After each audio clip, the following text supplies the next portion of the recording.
Hello everyone, welcome to my channel. I am here to help you today.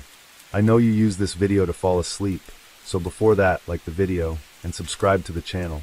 Also, where are you from and what time are you watching? Now get comfortable and relax. Case 1. On the morning of Friday, October 3rd, 2003, 32-year-old Dave King had just left a gym in Hodgston when a white transit van slowed as it drove past. At that moment, the passenger of the vehicle leant out of the window and fired 26 rounds from an AK-47, 5 of which hit King, killing him instantly. A known drug dealer and violent enforcer, Dave Rolex King was part of a drug trafficking organization that was bringing in hundreds of thousands of pounds of heroin into the UK. But King's fate was sealed when his criminal associates suspected him of being a police informer and hatched a plan to eliminate him. The Essex Connection. During the 1990s, a small group of criminals ruled the drug scene around Essex and East London, flooding the streets and nightclubs with ecstasy and cocaine. This operation was run by 3 drug dealers, Tony Tucker, Pat Tate and Craig Rolfe, known collectively as the Essex Boys. It was during the early 1990s that Glaswegian gangster Dave King first came into contact with Tony Tucker, who at that time operated a North London shop selling muscle-building supplements. The two men bonded over a shared interest in bodybuilding and soon developed a friendship. At 6 feet 3 inches, the muscular King was an intimidating presence and was more than capable of handling himself in a violent situation. The two men worked together as minders for ex-WBC super middleweight boxing champion Nigel Benn and enjoyed the attention and access to celebrities that came with the job. Tucker also ran a lucrative security business that provided bouncers for clubs around Essex and East London, which netted him upwards of £1,500 a week. King earned himself a fearsome reputation as a good fighter working the doors, where the sale of drugs to nightclubbers was tightly controlled. During this time, King was sentenced to a prison term for violently assaulting a man in Stevenage and hiding his victim inside the boot of a car. During his time in prison, Tony Tucker was murdered along with his criminal associates Pat Tate and Craig Rolfe. The 3 men were found shot to death in a Range Rover that was parked down a small farm track in the village of Rettendon in Essex. Rolfe had been blasted in the side of the head, while Tucker's face had been obliterated. In the back seat, Pat Tate had been shot once in the stomach and twice in the head. This crime that became known as the Rettendon Murders. Canning Town Firm. Upon his release from prison, King joined up with another criminal organization, known as the Canning Town Firm. He became close friends with one of its members, Darren Pearson, a violent, crazed individual who was connected to dangerous football hooligan gangs. As described by former Essex boy gang member turned crime author Bernard O'Mahony, Pearman was a particularly violent individual. Darren Pearman was a member of the Canning Town Firm, probably the best little outfit in London. It was all part of the same group of people as the Inner City Firm, which was centered on the West Ham fans gang. They were all very violent. If someone stamped on their foot, they got murdered. Darren was a space job. He wore cardigans and had his hair in a side parting. He looked like a boffin, but was a raging lunatic. He was friends with Dave King, and a couple of years ago, they were in Charlie Chan's nightclub. There was a fight in which a man was cut by a bottle of glass. The glassing kicked off a big fight, and the doorman got involved. One of them was an ex-wrestler called Ronnie Fuller. Ronnie didn't know the rules. If you're a doorman and you grab people like Pearman and King, you're going to get it as well, because they have to keep their front. It rumored, according to underworld sources, that 27-year-old Pearman's death was the result of an argument started by King at the Charlie Chan's North London nightclub, which ended with Ronnie Fuller, the then head doorman, forcibly ejecting both men from the establishment. Exactly 4 years to the day before his own death, King and Pearman were at the Epping Forest Country Club near Chigwell, Essex, when Pearman saw Fuller at the country club. A few weeks later, they clashed with him again outside Epping Forest Country Club, said O'Mahony. Sources state that the row stemmed from a dispute Pearman and Fuller were having over a girl, and there had been a previous fight in which Fuller had gotten the better of Pearman. Another fight soon broke out. According to eyewitnesses, Pearman's gang attacked Mr. Fuller with weapons, including a machete. This had been hidden in a sofa inside the club. During the scuffle, Fuller wrestled the weapon from Pearman, who sustained fatal injuries. O'Mahony said, Pearman was stabbed and pronounced dead by the time he rolled up to Whipps Cross Hospital in the back of a cab. Pearman's brother was also injured. Several months later, Fuller and an associate were released on police bail over the Pearman murder. On August 29, 2000, Fuller was blasted to death on the doorstep of his home by a hitman riding a motorbike. O'Mahony said, later, a motorbike hitman shot Ronnie twice in the head and 3 times in the chest, killing him outside his home in Grays, Essex, in front of his wife. According to O'Mahony, the Canning Town firm had refused to cooperate with the police investigation into Pearman's murder and announced they would sort it themselves. Ronnie Fuller had moved roughly 20 miles from Loughton, but as O'Mahony put it, it had not been nearly far enough. No one was ever tried for the murder of Ronnie Fuller. According to a police source, investigators suspected the Pearman's father, Christopher Pearman, was behind the killing in retribution for the death of his son.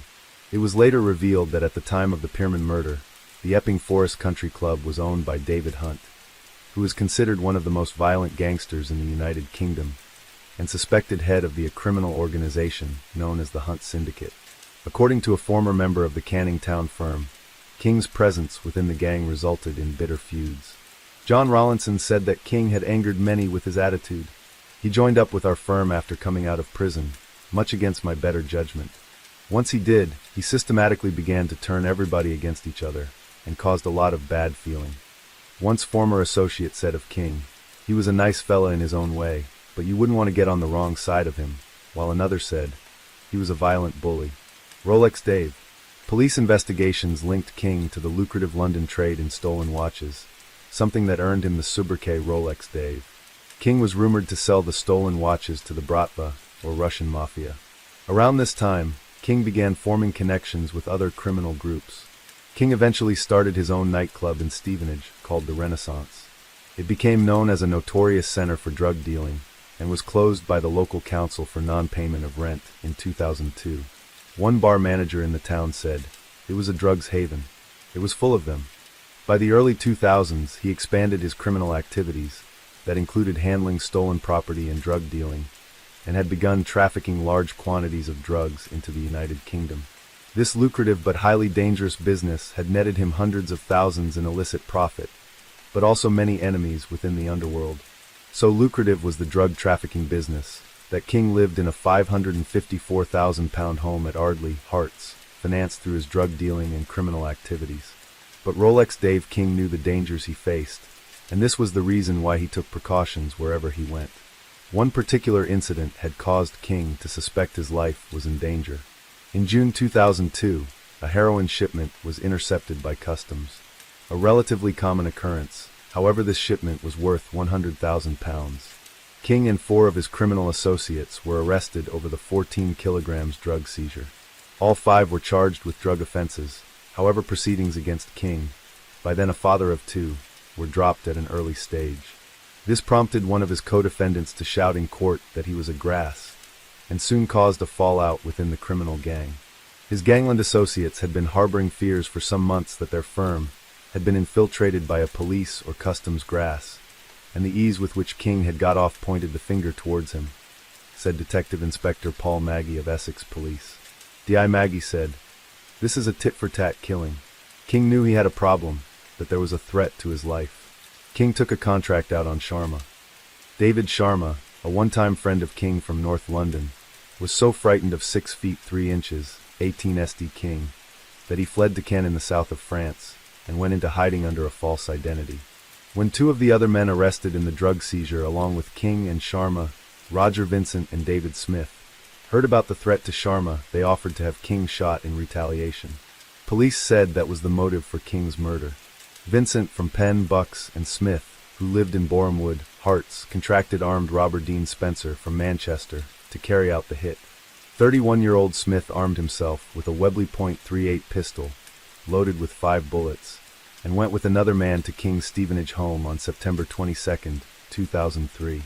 They became convinced King was waiting for them, and knew his reputation for ruthlessness along with his powerful physique as a bodybuilder that earned him the nickname Muscles.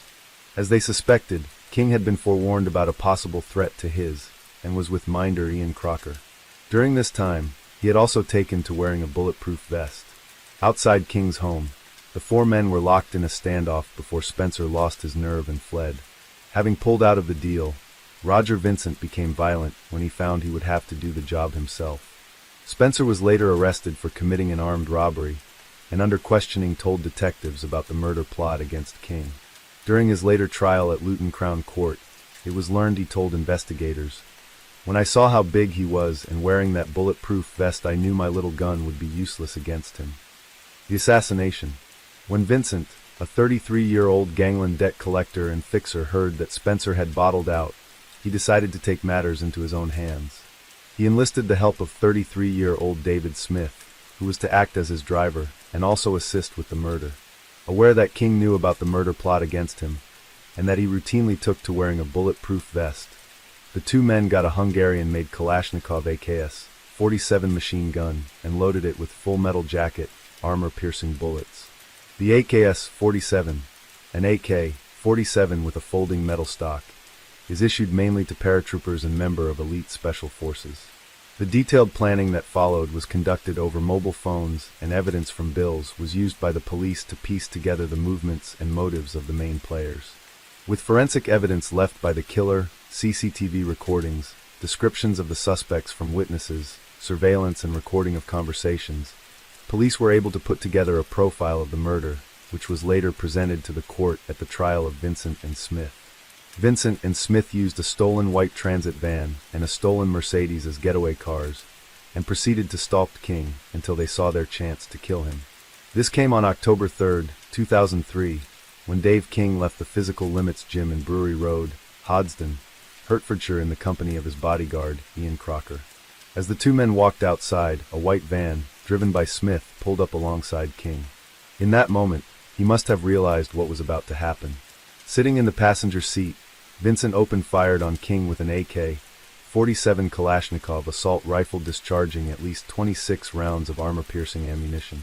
In what was described in court as a classic drive-by assassination, King was struck at close range by 5 rounds from the 3-second burst that hit him in the chest, arm, and leg.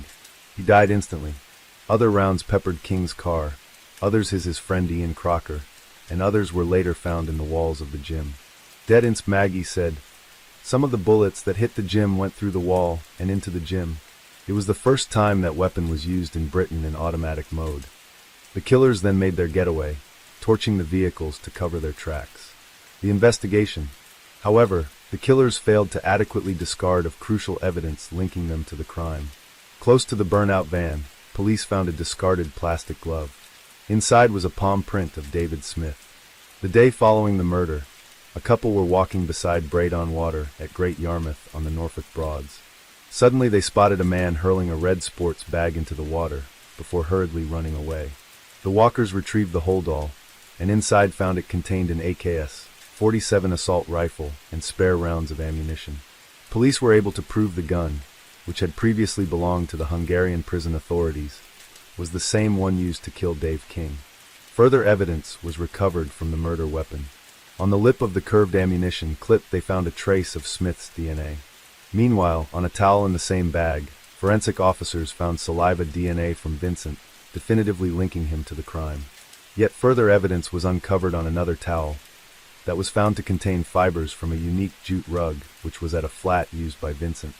CCTV footage recovered by investigators placed Smith, wearing a distinctive hat, at a filling station in Hoddesdon. Mobile phones transmissions from Hoddesdon to Ken analyzed by police minutes after the shooting indicated that Vincent and Smith had called David Sharma to tell him they had murdered King. Sharma, who was wanted for his involvement in the King slaying, disappeared and was being actively hunted across Europe by Interpol. A fourth man, 38-year-old Julian Elfies, 38, from High Wycombe, Bucks, was convicted of assisting an offender, when it was proved he had helped Vincent lie low after the shooting. Arrested shortly after the killing, Vincent boasted to detectives under questioning that he made £250,000 in cash every year from a string of clubs he controls in the east of England. Vincent, who drove a £100,000 convertible Aston Martin DB7, was charged with King's murder. Assets worth £1.6 million were frozen by court order on the grounds that his funds were linked to drug trafficking and money laundering. The assets included his house in Hertfordshire, £1 million property in London, and £7,500 in 4 bank accounts. A detective said, "Whenever we talked to anyone in the underworld about Vincent, we discovered people were terrified of him. He is not a big man physically, but has a fearsome reputation for violence and as a hired gun. For his part in the murder plot, father of four Vincent was sentenced to serve at least 30 years. His criminal associate and getaway driver David Smith was sentenced to a minimum of 25 years for his part in the murder. Elfies was jailed for 5 years for assisting Vincent, while Dean Spencer admitted conspiracy to murder King and was sentenced at a later date.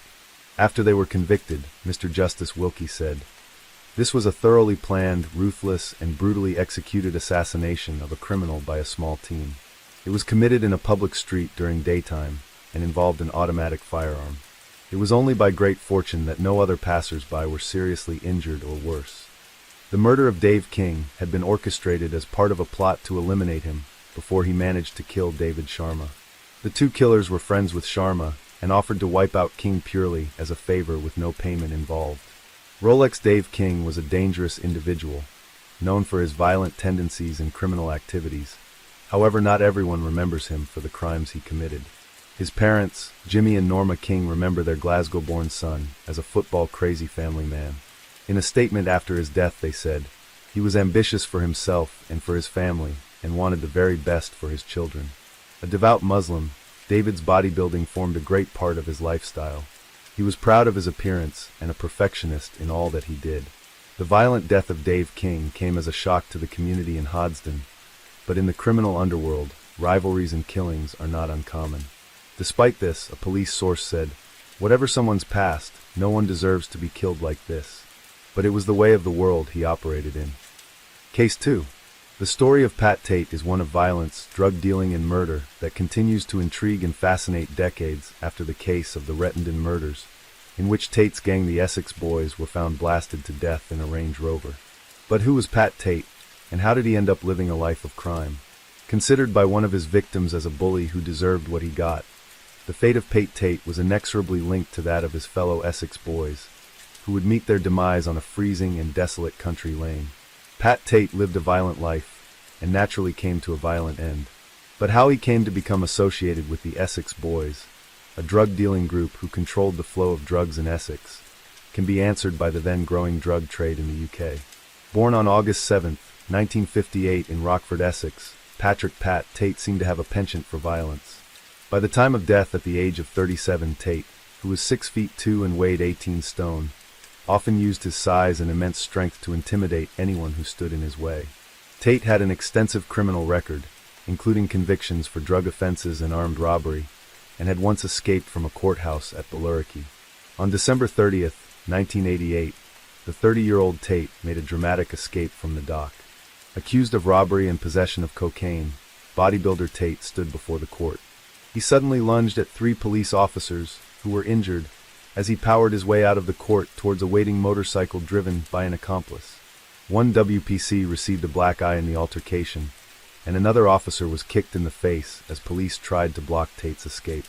According to police, witnesses inside the courtroom tried to impede the police attempts to restrain Tate.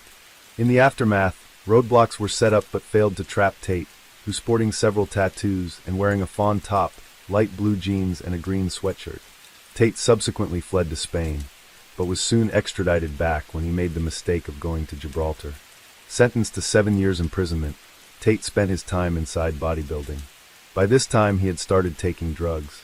With his already violent disposition, Tate fueled his anger with drugs. According to Bernard O'Mahony, a former member of the Canning Town firm, Tate suffered from a drug problem. Tate had a real drug addiction, he said. Upon his release on parole, he survived an attempt on his life when a hitman threw a brick through his bathroom window and shot him in the arm. Tate was rushed to hospital, and staff found he had hidden a stash of drugs and a handgun under his pillow. His license was immediately revoked, and he was sent back to prison. One man, Stephen Ellis, was questioned over the assault, but soon fled to the West County under a new identity where he took to wearing body armor out of fear of reprisals. His second-hand car business was looked after by his friend Tony Tucker, who gave him a job in his operation upon his release from prison. Tucker was running a drugs franchise operation and offered Pat Tate a position. By this time, Tate had a 2-year-old son, Jack Tate, with his girlfriend Sarah Saunders, who herself suffered violence at the hands of her partner.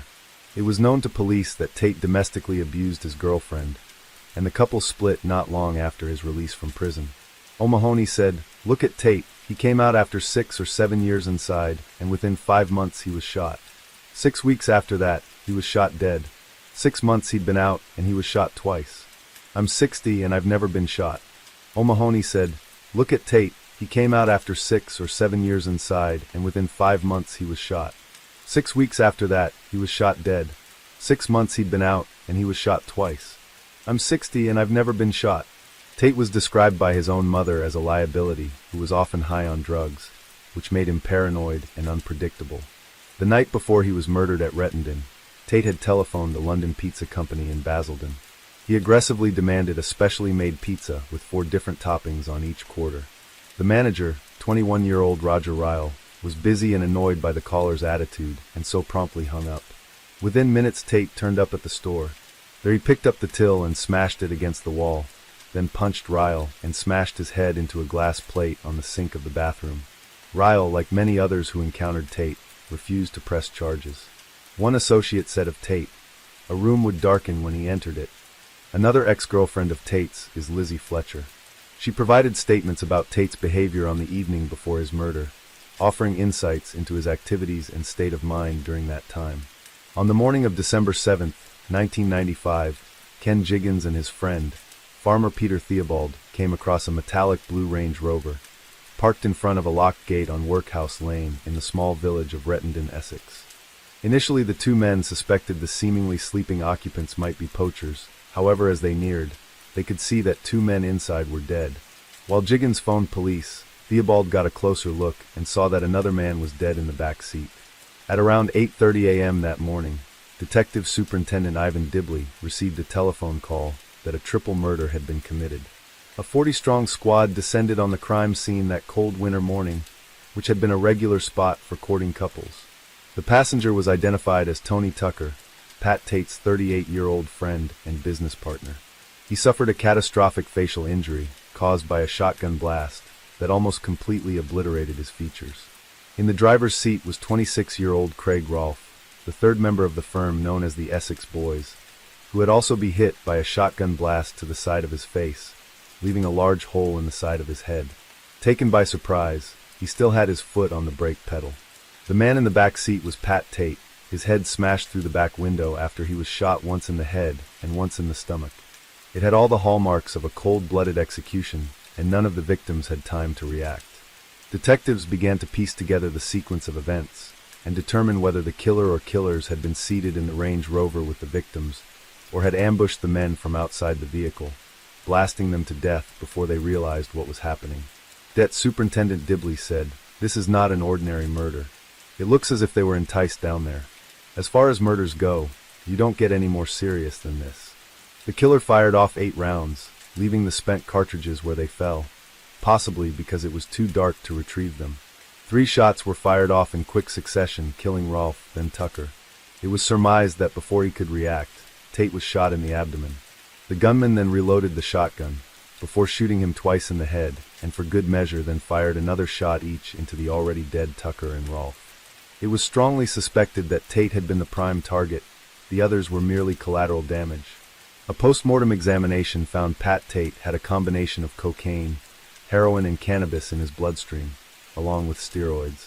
Investigators began looking for potential leads that might explain why these 3 men, who were considered low-level criminals, were apparently lured to late-night rendezvous where they were ambushed and shot to death. Detectives soon learned there were many reasons why certain people might want to cause harm to the 3 Essex boys. Tate in particular had made many enemies because of his violent manner, use of force, and explosive temper. Bernard O'Mahony said, "It was obvious to everyone who knew them what was going to happen. I was aware of it at the time and kept my distance. It wasn't hard. Several instances, in the months and years leading up to the Rettendon murders, were possible contributors to their deaths." Pat Tate and the Essex boys were suspected in the death of 28-year-old Kevin Whitaker, who died from an apparent drug overdose in November 1994. Whitaker was apparently murdered because of an alleged drug debt, and Tate's mother said her son told her this when she visited him in hospital after he was shot. Whitaker was found on November 17, 1994, 30 hours after going missing, his body dumped by the roadside. First indications were he died from an apparent drug overdose. It was Pat Tate's mother who began to make allegations, claiming that Tucker and Rolfe had injected Whitaker with a drug that caused his death. Marie Tate strongly believes her son was the innocent party in the crime, and that Whitaker's friends had taken revenge by killing her son and his criminal associates. However, detectives were certain it had no connection to their own murders at Workhouse Lane. Another death associated with the Essex boys was that of 18-year-old Leah Betts. The teenager, a schoolgirl from Latchington in Essex, was admitted to hospital on November 11, 1995 after falling into a coma. This occurred 1 month before the murders at Rettendon. It was found she had 4 hours previously taken an ecstasy, MDMA, tablet, and then drank approximately 7 liters of water during a 90-minute period. 5 days later she died after her life support machine was switched off. Her death was used in the British media as an example of the dangers of illegal drugs, and ecstasy in particular, something that had become common in nightclubs in Essex. In response, Essex police launched a large inquiry to locate the suppliers of the tablet Leah Betts had taken. They were able to pinpoint Raquel's club as the venue where it was bought. The subsequent investigation cost roughly £300,000. This inquiry resulted in the arrest of 4 of Leah's friends who had been present at the house. It has been suggested that Tony Tucker and Pat Tate's gang controlled the supply of ecstasy in the Basildon nightclub where the tablet had been bought. This led to the theory that the murders of the Rettendon drug dealers were revenge for the death of Leah Betts.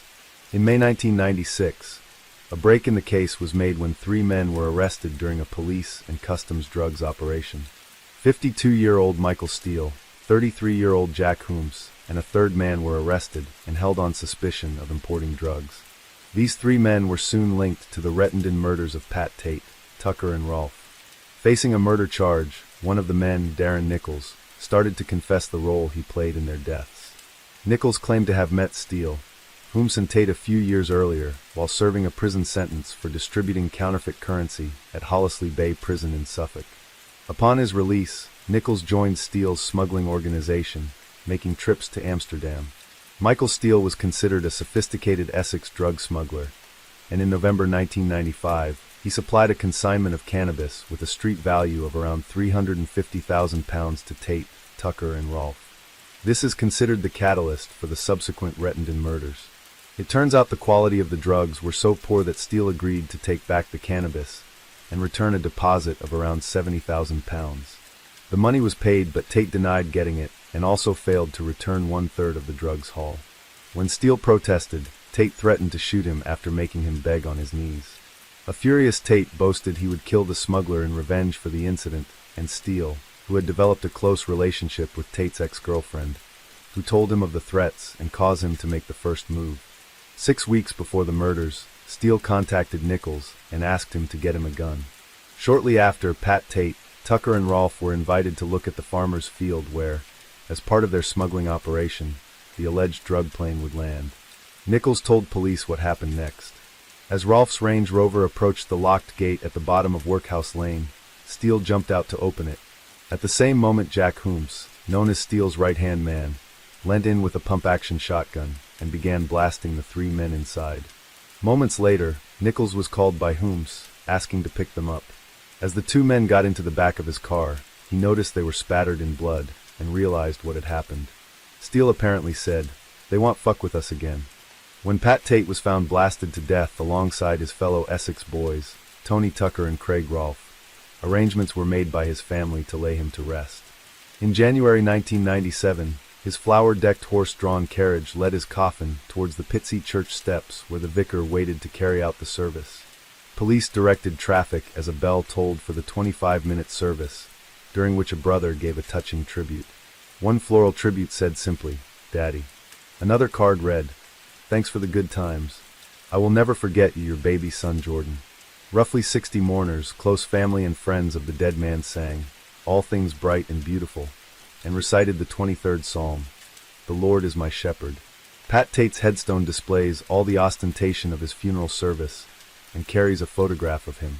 It reads, "Treasured memories of Pat Terrence Tate, who departed this life on December 6, 1995, aged 37. Loving father, loyal friend and brother, missing your smiles and generous heart. Your presence will never leave us. Now you walk with the angels looking down from God's great kingdom. Until we meet again, God bless, we will never forget you. On its base, 2 white doves are seen comfort each other, and the back of the memorial reads, God found the path was growing rough, the hill too steep to climb, so he closed your eyelids and whispered peace be thine. Pat Tate's funeral was befitting for the man who saw himself as a gangster, with the pomp and ceremony that he would have appreciated. Nichols said Steele went on to say he felt like an angel of death, because he felt he had done everyone a favor by getting rid of these 3 men. I think I knew all along that they were going to do it.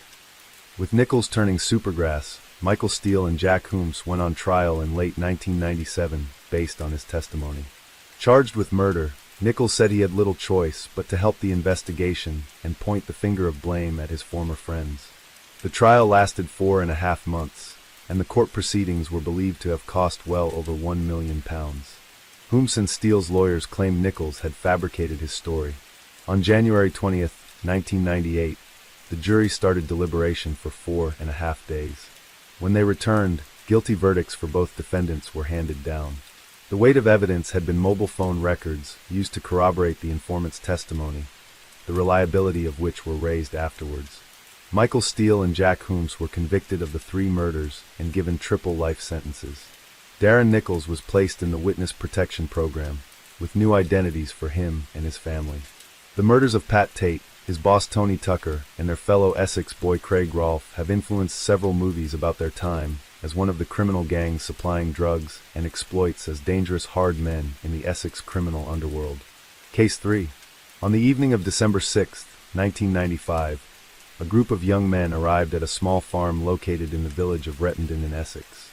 The group were headed by Tony Tucker, a businessman who provided security for clubs around Essex, who along with his associates was involved in drug dealing. By the morning, all 3 would be dead, blasted to death inside their Range Rover in what would become known as the Rettendon murders. The investigation into Tucker's death, and those of his fellow Essex boys, as the group were known, would take many years before a Supergrass came forward with information on what happened that fateful night, and why the 3 men were murdered. After the conviction of the killers, doubt still lingers over who exactly pulled the trigger. Little is known of Tucker's early life and childhood.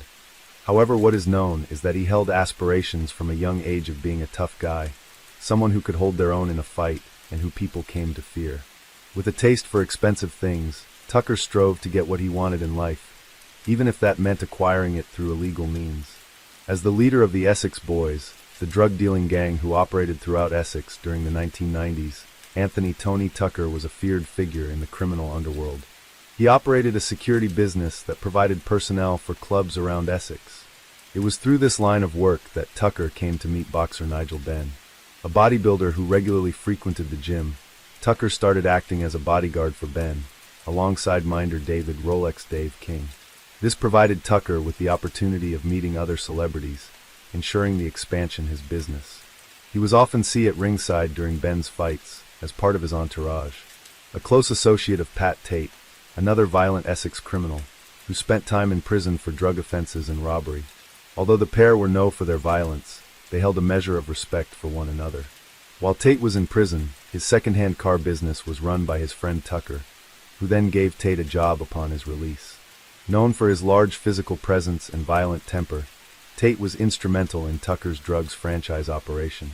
Other members of Tucker's new drugs venture included Craig Rolfe, a petty criminal with a heavy cocaine habit, who acted as muscle and driver to his boss Tucker, and Carlton Leach, a former football hooligan connected with the Intercity firm, who worked as a bouncer at Essex nightclubs, becoming involved in the large-scale ecstasy dealing during the rave era of the later 1980s. It was the Tucker/Tate partnership that ensured the Essex Boys' eventual dominance over the drug trade. There were few who could stand up to their combined strength, and very often the opposition were too intimidated to defy the pair. Together they handed out punishment beatings to keep people in line, and frequently used torture against anyone who crossed them. The flow of drugs from the gang into nightclubs throughout Essex earned the Essex Boys hundreds of thousands in illicit revenue. Most of that money went on to fund the lifestyles of Tucker, Tate, Rolfe, and Leach. Although Tucker earned around £1,500 a week from his security business, he and his associates were soon enjoying lavish lifestyles. At the time of his death, Tucker was living in a £250,000 house and driving expensive cars. The sale of ecstasy pills funded the gang's drug empire. However, it proved fatal for those who consumed the deadly drug. 1 month before the deaths of the Essex boys, schoolgirl Leah Betts, from Latchington in Essex, was admitted to hospital on November 11, 1995 after falling into a coma. Only hours previously, the 18-year-old had taken an ecstasy, MDMA, tablet, and then drank approximately 7 liters of water during a 90-minute period. 5 days later she died after her life support machine was switched off. Although 4 of her friends who had present were arrested, no one was ever charged with supplying the deadly drug.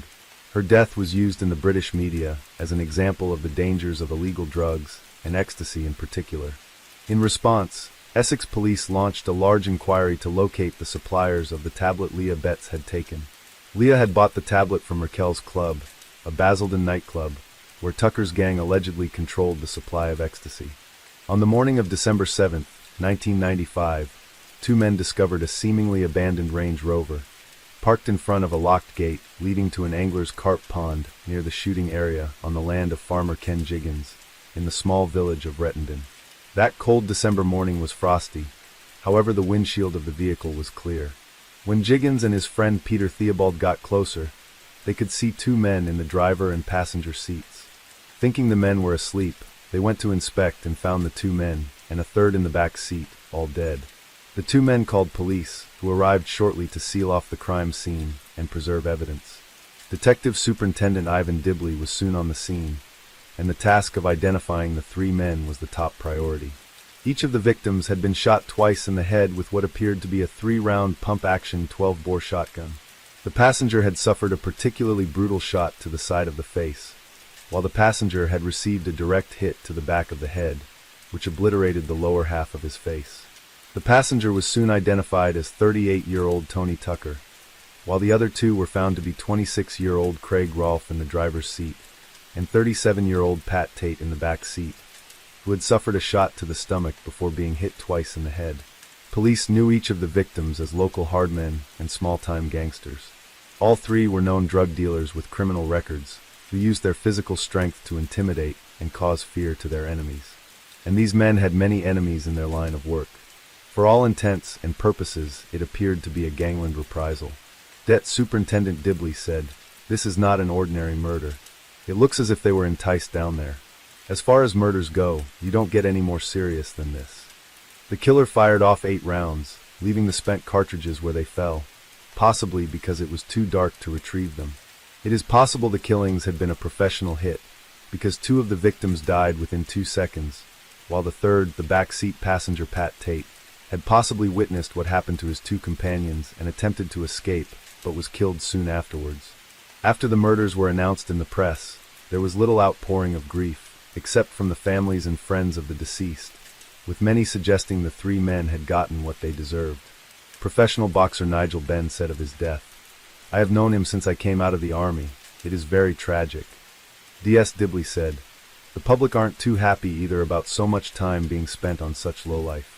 But my job isn't to moralize. The killers have to be caught. There has been no tit for tat yet, and it has surprised me a little." None of the families of the dead men cooperated with police inquiries, and Dibley believed they had a good idea who committed the murders, but were scared. The number of suspects in the Rettendon murders, which the murders of Tony Tucker and his associates became known, is long and varied. Owing to the animosity towards the 3 men, the lead detective said, this was not a whodunit, but a whodidn't. One line of inquiry concerned the death of Leah Betts, and whether or not the murders had been retribution for the death of the teenager. One arrest was made, that of a 27-year-old decorator from South London, who was held during a joint operation with Scotland Yard and charged with firearms offences. D.S. Dibley said, "I'm happy with how our inquiry is proceeding, and I'm hopeful of arrests before I retire. It's how I would want to end a 32-year career." One theory concerned the North London Adams crime family. Essex police received information on January 1st, 1996, from a detective from Exeter CID, who phoned in and said he had an underworld contact who believed he knew why the 3 men were killed. The subsequent report said, he has contact with a person who has a good connection with the drugs world in the London and Kent areas. The contact has stated that they were shot because they owe the firm £60,000 pounds.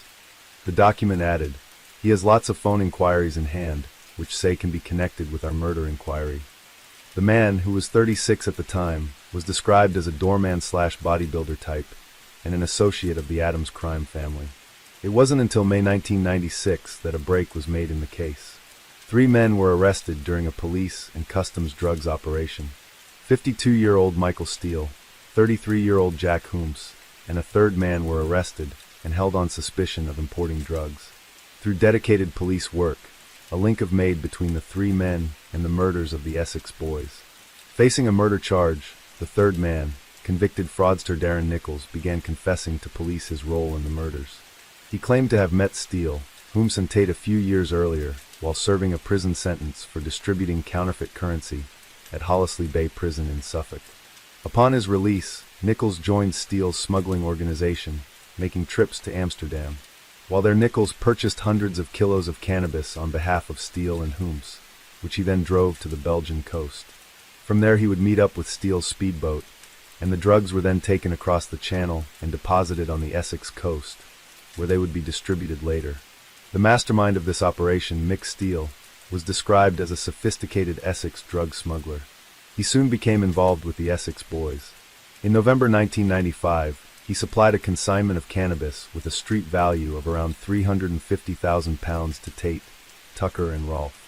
But the quality was so poor that Steele agreed to take back the cannabis and return a deposit of around £70,000. The money was subsequently paid. However, Tate denied getting it and also failed to return 1/3 of the drugs haul. When Steele protested, Tate threatened to shoot him after making him beg on his knees. Animosity had already developed between the 2 men after Steele had started a close relationship with Tate's ex-girlfriend. A furious Tate boasted he would kill the smuggler in revenge, and when Steele heard of the threats and decided to make the first move, on the pretense of making amends, Steele offered Tate a share in a lucrative cocaine deal he was involved in with his friend Jack Hooms. But Steele was secretly plotting the Essex boys' demise. 6 weeks before the murders, Steele contacted Nichols and asked him to get him a gun. He said Jack had a couple, but they didn't want to use those, and so Nichols said he asked a few people but failed to come up with anything. Tate, Tucker, and Rolfe were invited to look at the farmer's field where the alleged drug plane would land. Nichols went on to claim that when Rolfe's Range Rover approached the locked gate at the designated spot, located at the bottom of Workhouse Lane, Steele jumped out to open it.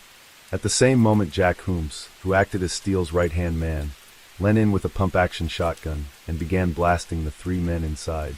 Mere seconds later, Nichols got a call from Hooms on his mobile asking him to pick the 2 men up. He said it was only when they climbed into the back of his car, spattered in blood, that he realized what had happened. In his testimony, Nichols claimed that during the journey home, Steele had said, "They want fuck with us again." Fearing he would become an accessory to the murders, Nichols continued to sell drugs on Steele's behalf, but decided to come forward with information on the killings after he received threats from Steele. In late 1997, the 2 men went on trial charged with the murders of Tony Tucker, Pat Tate, and Craig Rolfe. On January 20, 1998, the jury at the Old Bailey deliberated the evidence for 4.5 days before returning guilty verdicts for both men. The weight of evidence had been mobile phone records used to corroborate the informant's testimony, the reliability of which were questioned only afterwards. Mick Steele and Jack Hooms were given triple life sentences. Darren Nichols was placed in the Wintest Protection Program, given a new identity along with his family. Even now, Nichols has said he fears revenge for breaking the criminal code and ratting on his friends. Subsequently, a £250,000 price was put on his head. The dark history of the Rettendon murders is forever tied to the Blue Range Rover. But where is the Rettendon Range Rover now? Nearly 3 decades after the Rettendon murders, the infamous Blue Range Rover, where Pat Tate, Tony Tucker, and Craig Rolfe were executed, has resurfaced in the hands of a private collector. According to reports by the Daily Star, the vehicle is now being sold for an astonishing £100,000. Car collector Jake Hurst claims to own the 1988 Range Rover Vogue SE and initially listed it for £15,000, admitting that the vehicle creeps him out and has an unpleasant odor inside. However, he later increased the asking price to £100,000. The vehicle, which was released by police in 1998 and has changed hands multiple times since, is currently listed as off-road, with its last MOT expiring in 2009. Despite the hefty price tag, Some skeptics doubt whether the car is truly the same one from the notorious Essex Boys murders. Hurst insists it is the real deal, claiming he keeps it in a yard with fake plates to prevent theft. Whether authentic or not, the vehicle remains a macabre piece of British crime history. Early in the investigation, London-based gangster Billy Jasper admitted to detectives he was the real killer's getaway driver. When he was arrested for armed robbery, he confessed to Met detectives that he was given £5,000 to drive a hitman, referred to only as Mr. D, to the murder scene. Jasper even gave evidence at the trial, asserting he was the real getaway driver, but was prevented by the judge from giving any names. The real mastermind behind the Rettendon murders was, according to Jasper, money launderer Patsy Bolt Eyes Clark, who laundered money from the infamous Brinks-Mat robbery, carried out in November 1983, during which £26 million worth of gold bullion, diamonds and cash was stolen from a warehouse operated by Brinks-Mat. One of those arrested over the heist was Patsy Clark, who in 1992 was jailed for 6 years for helping to launder £4.2 million of the proceeds from the Brinks-Mat robbery. According to Jasper, it was Clark who ordered the murder of Tony Tucker. Met Police DCI Dave McKelvey said they had the name of a major criminal, said to be behind the murder, the gunman, a credible motive and intelligence linking Tucker and money from the robbery. However, this line of inquiry was never seriously considered by investigators. DCI McKelvey added, they also had the account of a man claiming to be the getaway driver, but chose to dismiss what he said because it did not fit with their theory about whomson steal. Patsy Clark, a former scrap dealer and nightclub owner, was never questioned by police. Case 4. Craig Rolfe, a name synonymous with the infamous Essex Boys gang, remains an intriguing figure of mystery in the annals of British true crime. His life, marred by criminal activities and a violent end, paints a picture of the darker side of Essex's underworld in the mid-1990s. This article delves into the life of Craig Rolfe, exploring his rise in the criminal world and his crucial role in the Essex Boys drug gang. Craig Rolfe's notoriety in the criminal underworld is largely due to his involvement with the Essex Boys drug gang. This gang, known for its ruthless approach and control over the drug trade in Essex, saw Rolfe rise as a significant and important member of the gang. His activities were not limited to drug dealing, but included a range of criminal activities, earning him a reputation as a well-known figure in the Essex criminal underworld. Born in London's Holloway prison, Rolfe's criminal activities extended beyond the drug trade, and he became involved in various criminal acts that served to bolster his reputation. While detailed records of his crimes are limited, it is known that his influence in Essex's criminal underworld was substantial. His dealings often put him in the crosshairs of police attention, yet he always managed to evade significant legal repercussions for most of his criminal career.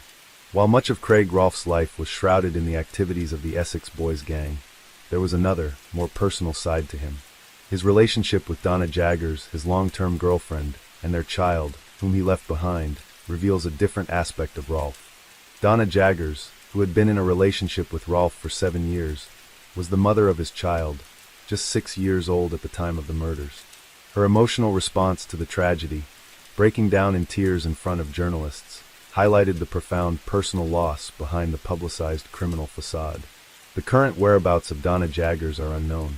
In her statement to police, Jaggers detailed Rolfe's involvement in drug dealing and weapons transactions, including the acquisition of a machine gun shortly before his death. After the murders, she discovered the gun in a holdall and eventually turned it over to authorities. Beyond her statement, little is publicly known about her life after the events surrounding the case.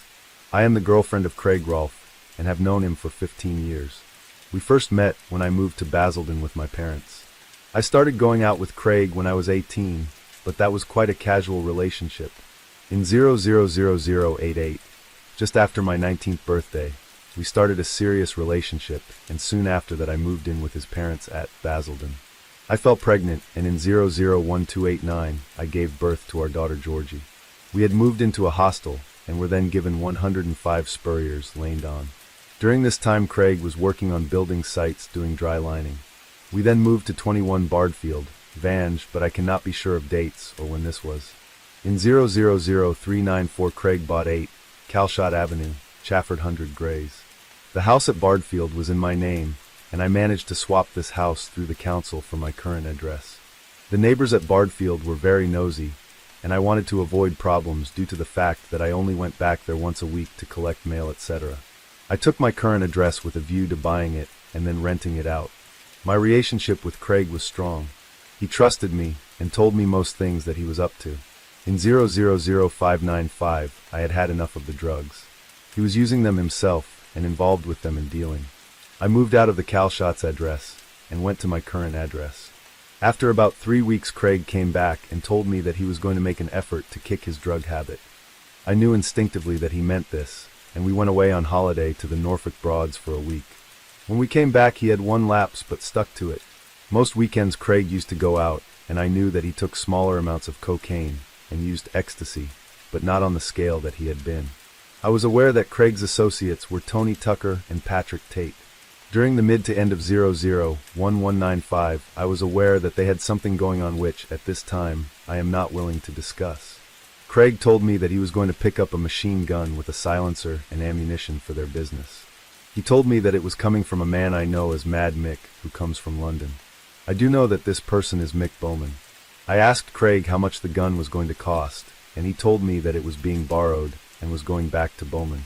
About a week after Tony's birthday, which was 171,100, I went with Craig and others, who I do not want to name, to Hollywood's nightclub in Romford. Bowman was supposed to have met us in the Global Net Cafe beforehand, but he didn't turn up. I then met him through Craig in the nightclub. I recall thinking that he wasn't what I had expected. Craig had told me stories about him. He was with a girl who I only know as Debbie. About a week after this, I can be no more precise than this, Craig told me that we were going to meet Mick at the Thurrock Services to collect the gun. I went with Craig in the blue Range Rover, F424NP, to the services, and had something to eat in the Granada premises. I knew that we were supposed to meet Bowman about 1,300 hours, but he was about 10 minutes late. Craig went outside and returned shortly, and told me I was to go outside with them.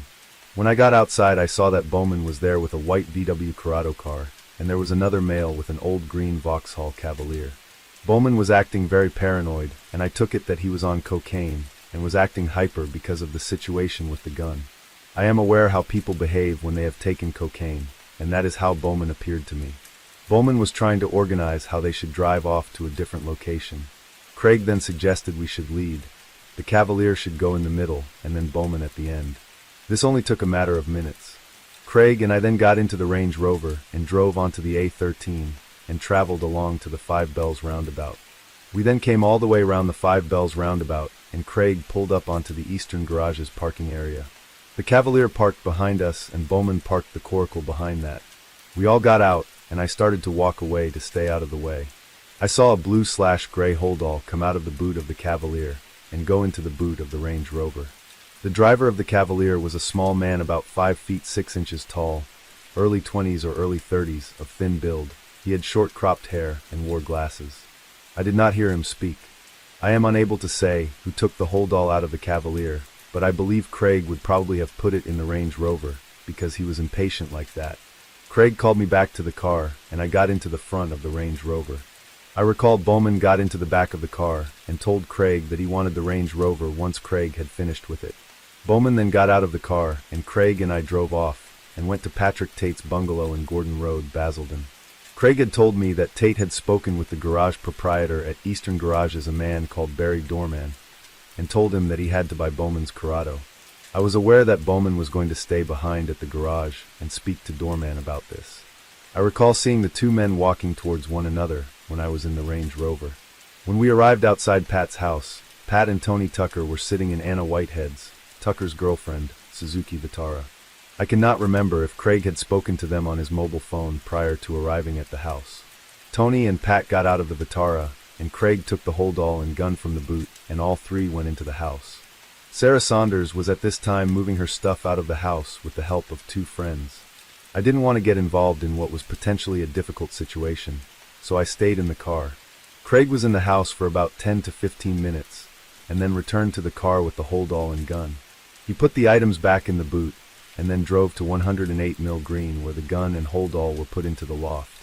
On the way from Gordon Road, Craig was saying how pleased they were with it, and how much damage it could cause. I did not see the gun at this time. A couple of days later, Craig picked me up from work and told me that Tony, Pat, and him had tested the gun. He stated that it was tested over at Tony's fobbing address in the field. He told me that he had cleaned it all and that he had put it back in the loft. He told me that he had cleaned his fingerprints off the gun, as I was concerned about this. The next thing that happened was that Craig, Tony, and Pat were found shot dead. I had a lot of things on my mind, but I realized the machine gun was a problem, but I knew the police didn't know about the Mill Green address, and I thought it would be safe to leave it here.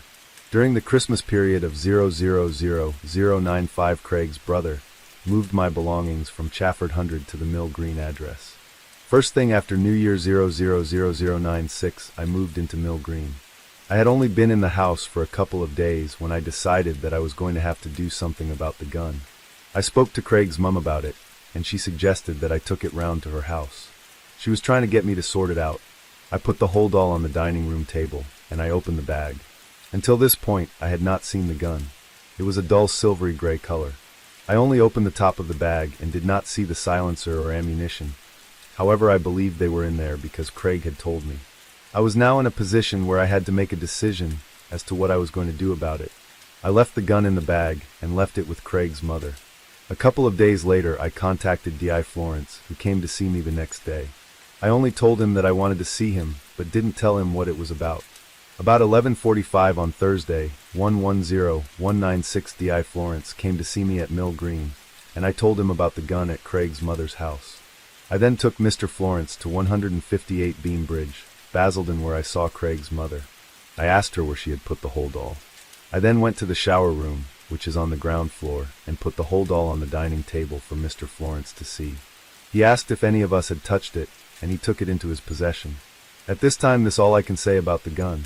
Referring back to the VW Corrado, I am aware that from talking to Craig that the vehicle was purchased by Eastern Garages, and I believe Bowman was given about £7,000. Craig told me that Bowman had paid about £10,000 for it. A pivotal aspect of Craig Rolfe's criminal life was his association with Tony Tucker and Pat Tate, fellow members of the Essex Boys gang. This trio formed a formidable and dangerous force in the underworld, with their names often mentioned together in hushed tones on the streets of Essex. Their partnership was not just professional, but also deeply personal, bound by a shared ambition and a ruthless approach to their criminal enterprises. He acted as a driver for his boss Tony Tucker, and was, according to his neighbors, a keen motorist who always had different cars on his drive as though he was a car dealer. There were rumors that he was involved with stealing cars and selling drugs, one said. One time I saw the police literally dismantling a car on his drive. According to neighbors, they had little contact with Rolfe and his family, who seemed quite secretive.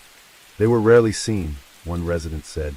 It was through his addiction to drugs that Rolfe became acquainted with the other Essex boys, who were heavily involved in dealing drugs. The Rettendon murders, a term that intrigues anyone familiar with Essex's criminal history, refer to the brutal killing of Craig Rolfe, Tony Tucker, and Pat Tate on December 6, 1995. This heinous crime occurred on a quiet country lane in Rettendon, marking a turning point in the history of organized crime in the area. The three men, well-known members of the Essex Boys gang, were found dead inside a Range Rover. The victims of a cold-blooded execution-style killing, each had been blasted by a shotgun at close range. Detectives believe the killer fired off 8 rounds and left the spent cartridges where they fell, with no desire to retrieve them. The 3 shots were fired off in quick succession, hitting Rolfe first, then Tucker. It was surmised that before he could react, Tate was shot in the abdomen. The gunman then reloaded the shotgun, before shooting him twice in the head, and for good measure then fired another shot each into the already dead Tucker and Rolfe. Craig Rolfe had been taken by surprise, as both his hands were still on the steering wheel and his foot still pressed on the brake. There was a 2-inch round entry wound behind his ear that exited out through his mouth, and blood seeped out of the car. Detective Superintendent Ivan Dibley, who was leading the Rettendon murder investigation, believed Tate was the target. The others were merely collateral damage. The gruesome discovery of their bodies was made the following morning by local farmers, who found their blood-spattered Range Rover. The sight of the lifeless victims, slumped inside the vehicle, sent shockwaves through the community, and saw the start of one of the most extensive murder investigations in Essex's history. A newspaper article covering Craig Rolfe made mention of the funeral of drug baron Craig Rolfe, shot dead in a gangland ambush at Rettendon, was held yesterday. A cortege of 20 cars followed a horse-drawn carriage carrying the coffin from his mother's house in Beambridge, Pitsea, to St. Gabriel's and on to the cemetery. Mourners heard the Rev. Laurie Blaney say words by Rolf's partner Donna Jaggers, 26, and his mother Lorraine. Rolf, 26, of Chafford Hundred, was shot in a Range Rover on a remote track on December 6. The funerals of Patrick Tate, 37, of Gordon Road, Basildon, and Anthony Tucker, 38, of Fobbing, murdered with him, were taking place today. Several theories have surfaced regarding the motive behind these murders. Some suggest their deaths were related to the drug underworld in which they operated, others point to internal gang rivalries, and a few even link the killings to the death of Leah Betts, a young girl who died after taking an ecstasy tablet rumored to have been supplied by the Essex Boys.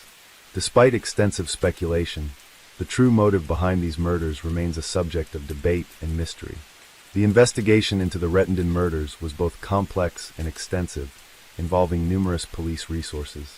In January 1998, after more than 2 years of working the case, police arrested Jack Hooms and Michael Steele, who were later convicted for the 3 murders. This conviction was largely based on the testimony of police informant Darren Nichols, who was a former associate of the accused. Operation Century, conducted by Essex Police with assistance from the Royal Ulster Constabulary Special Branch, RUC, was a high-stakes sting operation focused on the infamous Rettendon murders involving Craig Rolfe and 2 other members of the Essex Boys gang. Initiated in response to these brutal killings in December 1995, this operation sought to apply pressure on individuals suspected of having knowledge about the murders, in an effort to gather evidence and incriminate the culprits. Tactics and controversies. The operation, however, was marred by controversies and questionable tactics. Essex Police, under the pretext of the renewed Irish Republican bombing campaign, including the 1996 Docklands bombing, employed intimidating and threatening strategies. Undercover officers made harassing phone calls to the suspects and their families, posing as Republican drug runners from Belfast. These calls involved foul language and threats, which in some cases could be construed as death threats. One particularly affected individual was Donna Jaggers, the girlfriend of Craig Rolfe, who was misled to believe that these terror tactics were being employed by Belfast-based Republicans. She turned to Essex Police for assistance, unaware that the police themselves were behind these calls. The impact of these tactics on Jaggers and other victims, already grieving and distraught, was profound and deeply criticized. The methods used in Operation Century were eventually deemed illegal and counterproductive. During the trial for the Rettendon murders, tape recordings of the threatening police phone calls were presented in court, revealing the increasing threats as the operation unraveled. The suspects did not believe the undercover officers' claims of Belfast Republicans funding Essex criminal activities, leading to the operation's failure. This operation drew significant media attention and criticism, particularly for its senior officer, Detective Superintendent Ivan Dibley. Comparisons were made to a previous controversial undercover operation, Operation Edsel, which involved the Rachel Nichol murder case. The tactics used in Operation Century, like those in Edsel, were criticized for their ethical breaches and inefficacy. Operation Century remains a contentious chapter in the investigation of the Rettendon murders, illustrating the complexities and ethical challenges faced in high-profile criminal investigations. The operation's tactics, though intended to solve a heinous crime, crossed legal and ethical boundaries, affecting the lives of those connected to the case and stirring debate within law enforcement and the public. Hooms and Steele were sentenced to life imprisonment after a trial at the Old Bailey. However, the reliability of the evidence, particularly mobile phone records used to corroborate the informant's testimony, was called into question. Over the next 2 decades, both men challenged their convictions, albeit unsuccessfully. In a significant development, Jack Hooms was released from prison on license in January 2021 after serving 23 years. His sentence was reduced by 2 years in 2018 due to his exemplary conduct while incarcerated. Craig Rolfe's legacy extends beyond his life and the infamous Rettendon murders. His story has inspired several crime dramas and documentaries, reflecting the enduring fascination with the Essex Boys saga. Films like Essex Boys, 2000, Rise of the Foot Soldier, 2007, and Bonded by Blood, 2010, draw inspiration from the events surrounding Rolfe and his associates. These portrayals have kept the memory of the Rettendon murders alive in popular culture, illustrating the ongoing interest in this dark chapter of Essex's history. Craig Rolfe's journey from an obscure figure in Essex to a central character in one of the most notorious crime stories in British history is both compelling and cautionary. His life, marked by criminal exploits and a tragic end, offers a glimpse into the complexities of the criminal underworld. The Rettendon murders, his involvement in the Essex Boys gang, and the impact on his family and community continue to fascinate and horrify in equal measure. Case 5. On November 11, 1995, a young woman named Leah Betts was admitted to hospital for a suspected drug overdose. That evening she had been out celebrating her 18th birthday with friends at an Essex nightclub, where it was alleged she had taken an ecstasy tablet. 5 days later, Leah Betts died from the effects of the drug, which was used by the British tabloid media as an example of the dangers of drugs. For many young people turning 18, a night out drinking and partying is seen as a rite of passage, that final journey from childhood to adulthood. From that point onwards, they can legally buy items and do things that were once forbidden. For Leah Betts, it was meant to be a happy event, but her celebrations soon turned tragic. Just 10 days after her 18th birthday, Leah Betts, a schoolgirl from Latchington in Essex, decided to go partying with friends at one of the many nightclubs in the area.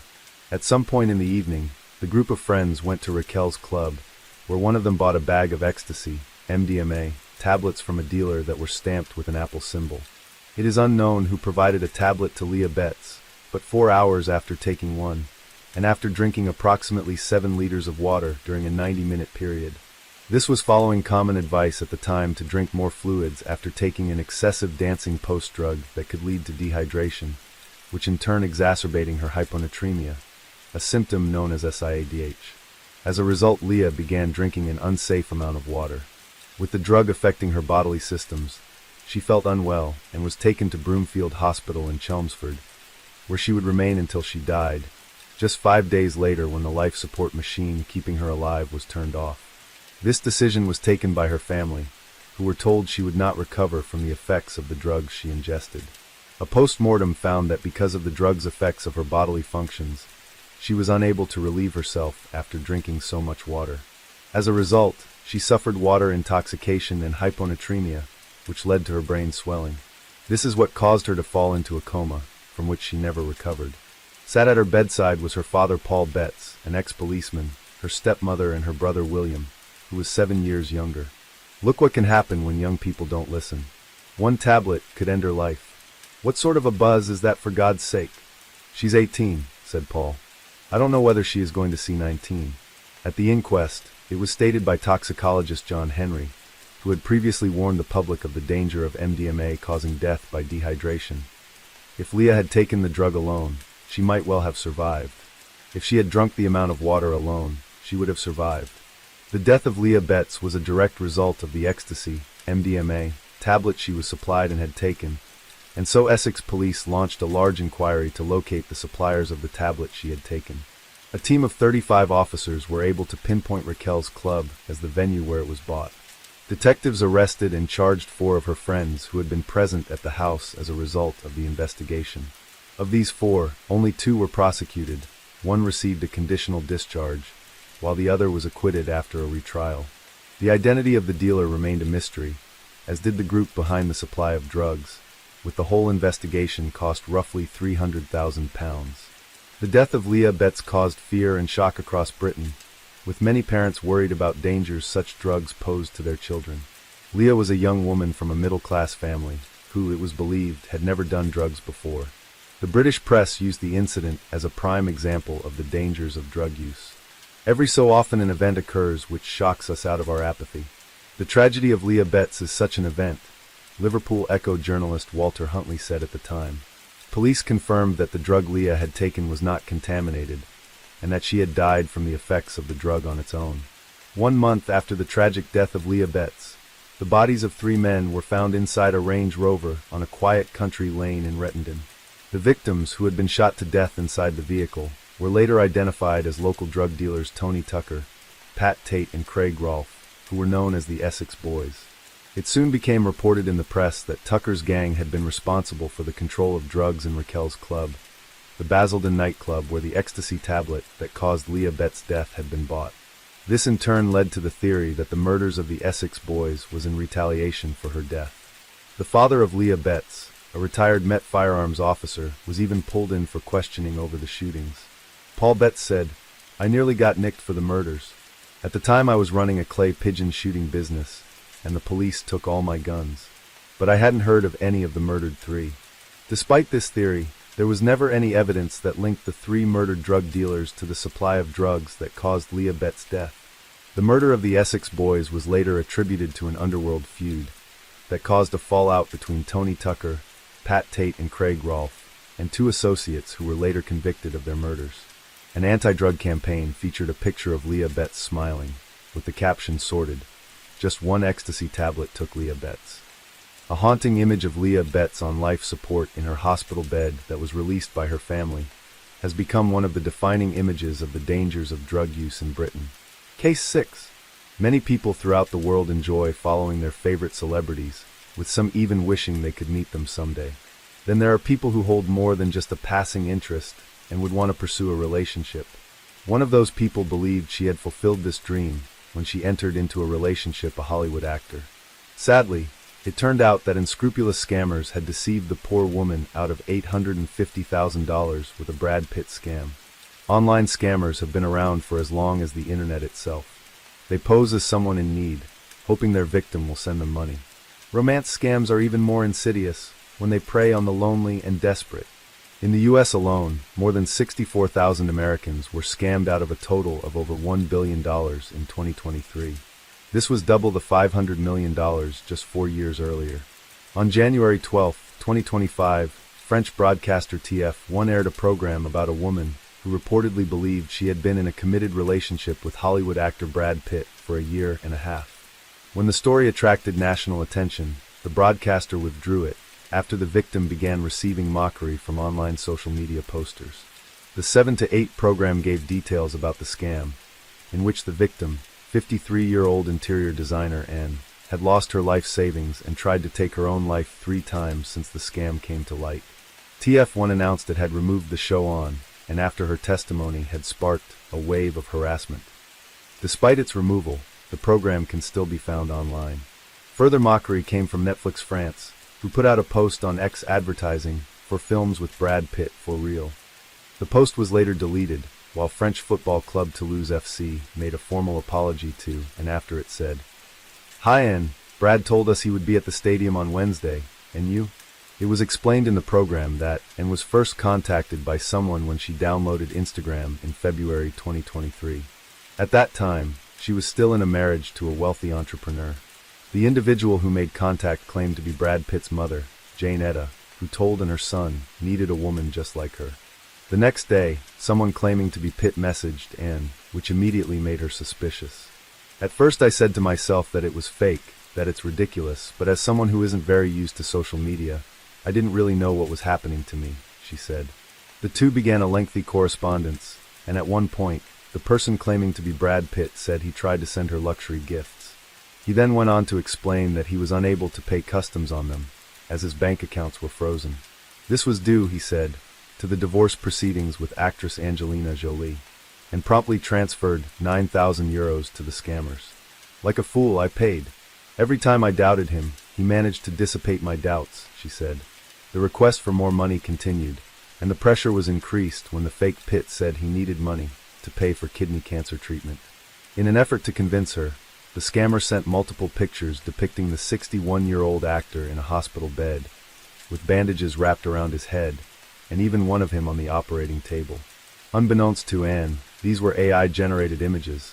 However, when she tried to confirm if they were real, she found nothing that made her suspicious. "I looked those photos up on the internet, but couldn't find them, so I thought that meant he had taken those selfies just for me," she said. Around this time, Anne and her husband divorced, and she was awarded €775,000 as her share of the proceeds of their assets. Every euro of this money would eventually be sent to the scammers. Anne, whose own cancer is in remission, believed she was helping Pitt by sending him more and more money. "I told myself I was maybe saving a man's life." Anne's own daughter, aged 22, told the TF1 program that she knew what her mother was doing and tried to get her mother to see reason for the better part of a year. However, Her mother was excited about her celebrity relationship. It hurt to see how naive she was being, she said. In early 2024, gossip magazines began reporting that Pitt was in a new relationship. This made her suspicious. However, scammers were one step ahead and sent her a fake news report in which an AI-generated news anchor talked about Pitt being in an exclusive relationship with one special individual, who goes by the name of Anne. This settled Anne's suspicions for a time. However, on July 4, 2024, it was revealed by People magazine that Brad Pitt was in a relationship with Ines de Ramon, and that things between them were serious. With this, Anne decided to end things with the fake Pitt. By September 2024, a source said that Pitt is very committed to de Ramon. In an effort to get more money from Anne, the scammers attempted to contact her again, this time posing as Special FBI Agent John Smith. However, Anne contacted the police, which prompted an investigation. In total, the scammers had taken $850,000 from Anne. The TF1 program said that Anne had been left broke after the scam, and that she attempted to take her own life on 3 separate occasions, and revealed she was now living with a friend, saying, "My whole life is a small room with some boxes. That's all I have left." Although she was taken in by the scam, she said that anyone could have fallen for the it if they were told words that you never heard from your own husband, adding, "Why was I chosen to be hurt this way? These people deserve hell," a tearful Anne said. "We need to find those scammers. I beg you, please help me find them." When the program aired, Anne hit back at online mockery, explaining in a YouTube interview that TF1 had left out details about her repeated doubts over whether she was talking to the real Brad Pitt. Despite the online backlash and ridicule, some have gone on to support Anne, with one person saying, "I understand the comic effect, but we're talking about a woman in her 50s who got conned by deepfakes and AI, which your parents and grandparents would be incapable to spot." Romance scams can affect anyone, at any age, and thousands of people are conned every year. For many, the advent of AI will seemingly only worsen the situation, with talented artists capable of creating convincing images that appear genuine, coupled with plausible scams, meaning people are at risk of being fooled more easily. French newspaper Libération said, "Life today is paved with cyber traps, and AI progress will only worsen this scenario." Case 7. When serial killer, cannibal, and necrophile Jeffrey Dahmer was arrested for the murders of 16 young men in Wisconsin, and one in Ohio during the late 1980s and early 1990s, he made a confession to the many bizarre and horrific things he did to his victims. The culmination of his crimes would have been the creation of Jeffrey Dahmer's altar, a shrine to those he had murdered. On July 22, 1991, Jeffrey Dahmer, a 31-year-old unemployed Milwaukee chocolate factory worker, was arrested by police after a young black man reported having escaped his Oxford apartment where he had been handcuffed and threatened with rape and murder.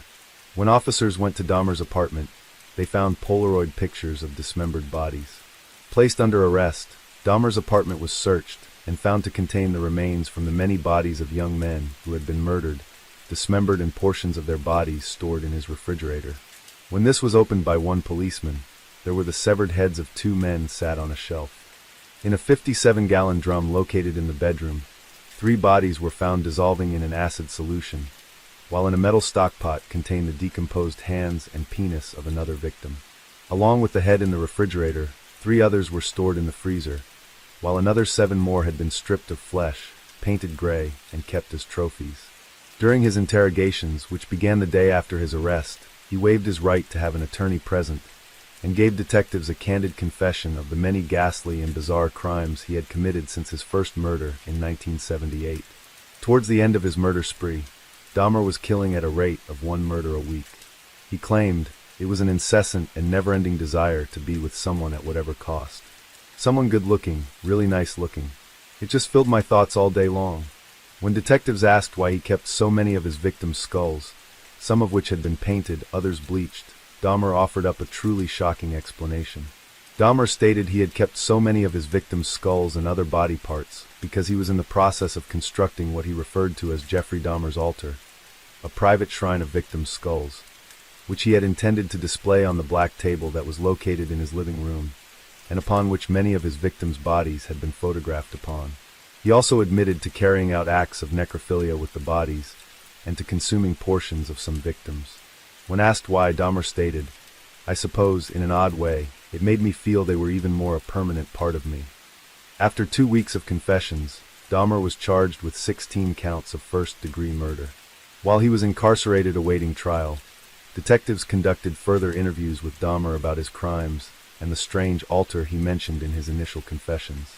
On November 14, 1991, Jeffrey Dahmer provided investigators and his defense attorney Wendy Petricus with a hand-drawn sketch of how he intended his altar to appear. On a piece of paper from a yellow legal pad, the crudely drawn diagram consisted of a large black table, upon which was arranged the many skulls of his victims. This would have included the 4 severed heads found in his kitchen, which would have been stripped of flesh, alongside the skulls he had already collected, and an additional future victim's skull. Incense sticks were to be placed at each end of the black table, above which Dahmer intended to place a large blue lamp with extending blue globe lights. This display of skulls was to be adorned at each side with the fully articulated and painted skeletons of his victims, Ernest Miller and Oliver Lacey.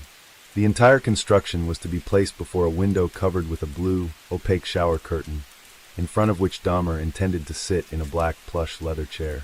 Above it all sat a wall plaque, with a drawn image that appeared to represent an animal skull of some type with horns protruding.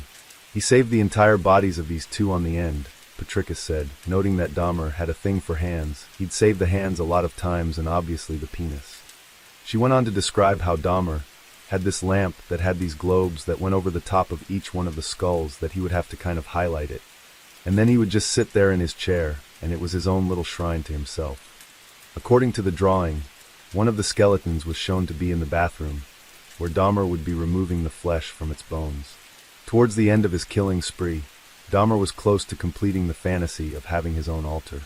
During another interview on November 18, 1991, Dahmer was asked to whom the altar would be dedicated to. He replied, "Myself. It was a place where I could feel at home." He further described his intended altar as a place for meditation, from where he believed he could draw a sense of power, adding, "If this, his arrest, had happened 6 months later, that's what they would have found."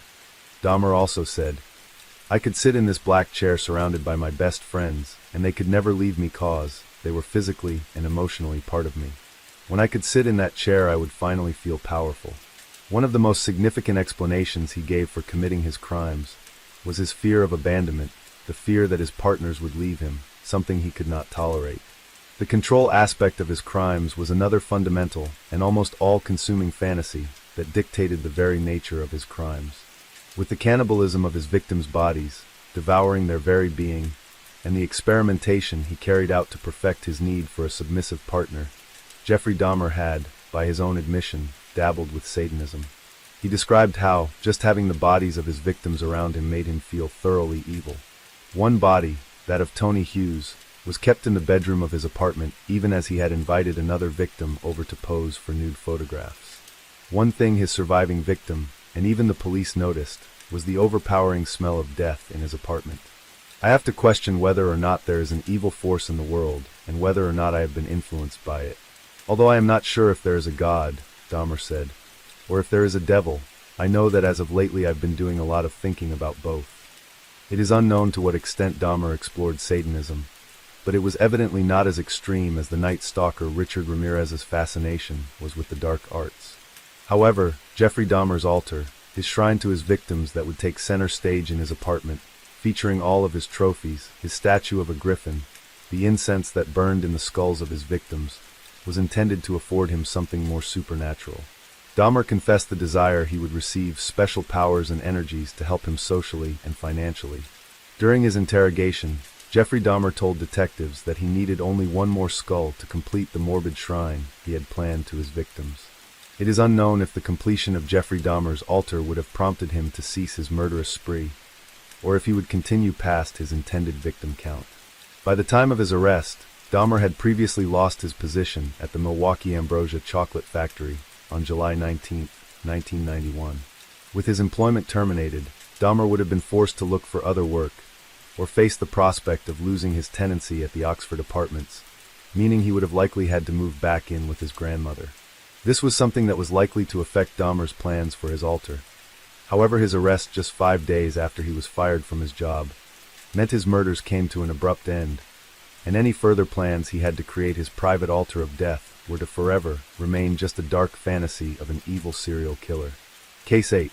On June 29, 1973, teenager Rita Jolly left her West Lynn, Oregon home to take a walk alone during the early evening hours.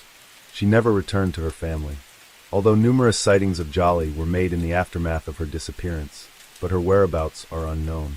There were several suspects investigated by police, including notorious serial killer Ted Bundy. On the evening of June 29, 1973, 17-year-old Rita Jolly decided to take a late-night walk at around 7:15 p.m., something that was normal, which she did often. Rita took no money, extra clothing, or personal effects with her when she left her West Lynn home. The last thing she did was smile to her parents before she walked away. When she failed to return home, her parents and siblings grew worried for her safety, and after waiting in hope that she might return later than planned, they started to think something bad might have happened. They reported her missing to Clackamas County law enforcement, who began a search for the teenager, suspecting she might have stayed with friends. The first assumption was that Rita had run away from home. However, her parents assured police that although their daughter had some personal difficulties growing up, she was happy and content at home. She had no reason to run away, her parents insisted. In the knowledge they were now searching for a potentially vulnerable and underage girl, police set about looking for anyone who might have witnessed Rita Jolly after she left home. Born on December 6, 1955, Rita Lorraine Jolly was the youngest child of Donald and Mary Elizabeth Jolly, who lived in West Lynn, Oregon, where Rita grew up with her two brothers and sister Jill Elaine. A creative personality, Rita enjoyed spending her time after school writing poetry, reading as well as drawing and painting. Rita's parents were passionate about education and actively encouraged their children to pursue their talents, keeping creativity and critical thinking as important priorities in their upbringing. Considered liberal, especially for the time, the Jollies wanted their children to be able to make independent decisions and work their way through problems. Having met at the University of Minnesota, Donald and Mary Elizabeth later opened up a law office together, with Donald pursuing a career as an attorney, worked closely with his wife, who was employed as his legal secretary. Growing up, Rita showed signs of being autistic, however her family never got a diagnosis or any support. Because of this, she struggled from a young age with various things, including regulating her emotions, and was considered a sensitive child. The Jollies decided to reach out to a child psychologist to get some help. However, she continued to struggle at school, and was often bullied by other kids for being considered different. As a result, she found it difficult to make friends, suffered from peer pressure, and found herself trying to catch up to her classmates in lessons. Despite these setbacks and challenges, Rita showed an interest in nature and animals, and immersed herself in reading, writing poetry, and creating art. Rita Jolly was described as a young Caucasian female, 5 feet 6 inches, 130 pounds, with light brown hair, hazel eyes, and was last seen wearing a brown Pendleton shirt, blue jeans or army fatigue pants, and low-cut blue sneakers with buckskin heels. Her parents told detectives Rita had previously fractured her lower left leg, and the injury didn't heal properly, and as a result, she walked with an uneven gait. Some witnesses did come forward to report last seeing Rita at around 8:30 p.m. to 9:30 p.m. in the Robinwood area, or near Sunset Avenue. Another report said Rita was also seen on a main street of Oregon City, near the Oregon City Arch Bridge, at 9:30 p.m. 2 men reported having tried to pick up a girl who looked like Rita. However, the men did not leave their names, and eventually this was proved not to be Rita Jolly. Police strongly suspected foul play was the reason for Rita's disappearance. After exploring all potential avenues, there were no further leads in the case, despite police investigating 5 alleged possible suspects, none of whom were charged with her abduction. In the years since her murder, a popular suspect was put forward who might have been responsible. After receiving 2 death sentences for the murder of Kimberly Leach and the Chi Omega killings, Ted Bundy had been sent to Florida's death, where he continued to protest his innocence in the crimes for which he had been convicted. However, many in law enforcement suspected Bundy was a serial killer who had claimed many more victims. He was a prime suspect in 8 murders in Washington, which included the disappearances of Linda and Healy, Donna Manson, Susan Rancourt, Roberta Parks, Brenda Ball, Georgianne Hawkins, Janice Ott, and Denise Naslund. Bundy was also believed to be responsible for a series of missing women in Utah between 1975 and 1976. These included 5 women, some of whom were found dead and others who vanished and were never seen again, such as Nancy Wilcox, Melissa Smith, Laura M., Deborah Kent, and Susan Curtis. There were also unsolved crimes in Oregon, Idaho, and Colorado for which investigators wanted to question Bundy. In his confessions shortly before his execution, Ted Bundy told detectives about previously unconfirmed murders he had committed. In his last hours, he admitted to as many as 37 murders, including 2 unidentified murders in Oregon. These were believed to have been the disappearances of Vicki Lynn Holler and Rita Jolly. 24-year-old Holler went missing from Eugene on August 20th, 1973, just under a month before Jolly vanished. However, detectives from Oregon never got the opportunity to question Bundy over the 2 Oregon cases, and his involvement was never ascertained. A third potential Oregon victim was Susan Ray Justice, aged 23, who was last seen in Portland on November 5, 1973.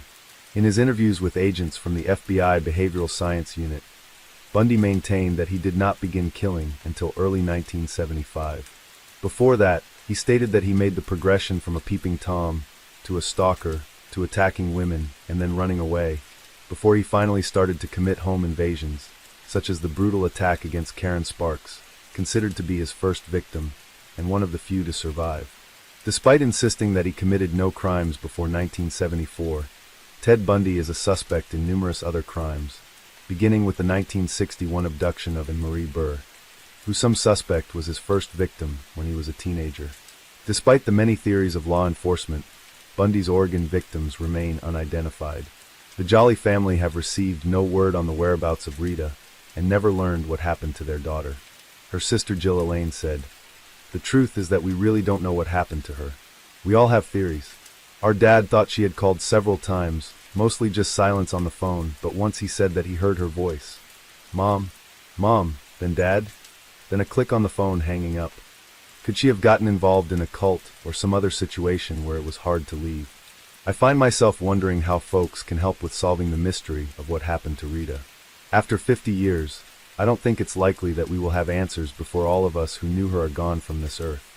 The advent of DNA gave us so much hope, but the number of unidentified bodies and the expense and difficulty of the tests has been discouraging. It's not a quick fix. Nonetheless, perhaps someday she will be one of the humans who are given their name back. After more than 50 years without answers, the Jilly family still holds some measure of hope that one day they'll learn the truth. Case 9. After running away from home, 14-year-old Brenda Baker was last seen getting into a truck after hitchhiking near Puyallup, Washington in May 1974. Several weeks later, remains found at Miller-Sylvania State Park would be positively identified as those of Baker.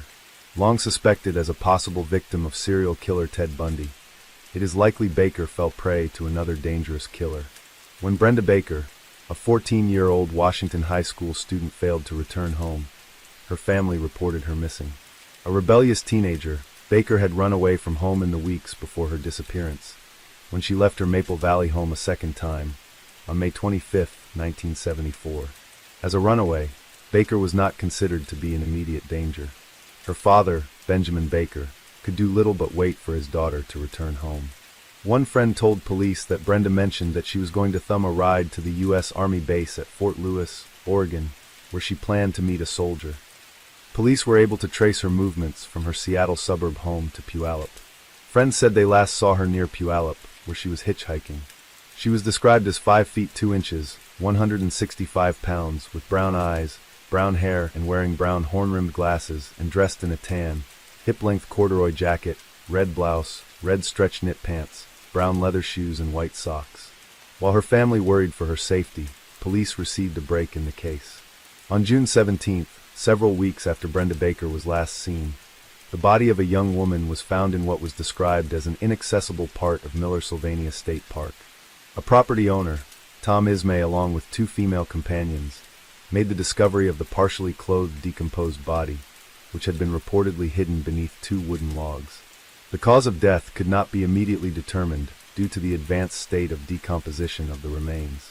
A preliminary autopsy was conducted by Tacoma pathologist Dr. Charles Larson, who, along with 2 assistants, determined the victim's age to be roughly between 28 and 34 years. Another, more extensive examination was conducted by Dr. William Veitch, an Olympia radiologist, who used X-rays to determine the age of the victim as that of a younger woman aged 14 to 19. This age discrepancy caused initial confusion to investigators. The Thurston County Sheriff's Office had recovered several personal items from the body, which included 2 bracelets, a set of earrings and a ring, which they hoped would help identify the remains. Police then began a search of missing persons, focusing on those anywhere from ages 12 to 50. Efforts to identify the remains began almost immediately, and dental impressions were taken, along with fingerprints. Over the next 48 hours, Undersheriff Jack Crawford trawled through missing person reports when he came across a runaway report of Brenda Baker, who was reported as missing by her family. While Crawford waited for the dental records, he contacted the Baker family and asked them about personal affects Brenda had when she went missing. A description of the clothing found on the body seemed a match to what Brenda Baker had been wearing when she ran away from home. Her father was invited to view the clothing and personal affects, such as the jewelry found on the body. Crawford later said of the identification process, was like the spoke on a wheel. All the clues we had seemed to lead back to one hub, and that hub was Brenda Joy Baker. Benjamin Baker positively identified the clothing and the ornamental jewelry, while the dental records returned as a match. Thurston County Coroner Hollis Foltz released the body to the Baker family, but gave no official cause of death. Along with her father, Baker had 2 older sisters and a brother who was in the military. Crawford said the Kings County report had been the second complaint against Baker, after she was previously apprehended by Olympia police during the previous incident. Concerning the investigation, Crawford said Thurston County Sheriff's detectives had traveled to Seattle in an attempt to retrace Brenda's trail. He added, "We have a lot of people to talk to, and that the department had several leads to investigate, but they would continue to pursue any and all tips." Police knew Brenda was last seen hitchhiking south, about 4 blocks from her Maple Valley home. Witnesses then came forward to report seeing a young girl matching Brenda Baker's description, getting into a vehicle on May 27, 1974. Thurston County Sheriff Don Redmond said he was seeking the identity of 2 male occupants of a blue pickup seen southbound from Puyallup. The pickup reportedly carried Brenda Baker, who was seen at around 5 p.m. or 6 p.m. Police refused to comment on whether Baker's death was attributed to hitchhiking. Thurston County Coroner Hollis Foltz later ruled Baker's death a homicide, with the cause of death listed as strangulation or knife wounds, and that she had been dead for 2 to 3 weeks prior to the discovery. For some detectives, they saw a similarity between Brenda Baker's death and the murder of Catherine Devine, another 14-year-old who was abducted on November 25, 1973, and whose body was found the following month in McKinney State Park in the Capitol State Forest near Olympia, Washington. The Ingram High School student had been sodomized and strangled. Devine had also hitchhiked out of the Seattle area. However, a spokesman for the department said there was no evidence of any connection between the 2 cases. Thurston County detectives were also investigating the disappearance of Donna Manson, who vanished from Evergreen State College on March 12, 1974. Other cases involving missing college-aged women were also being investigated by Washington authorities, including the January 1974 disappearance of Linda and Healy, Susan Rancourt, who went missing from Central Washington State College on April 17, and Oregon State University student Roberta Parks, who had been missing since May 6. All of these women were reported to have disappeared under suspicious circumstances. However, detectives had no major leads in any of the cases.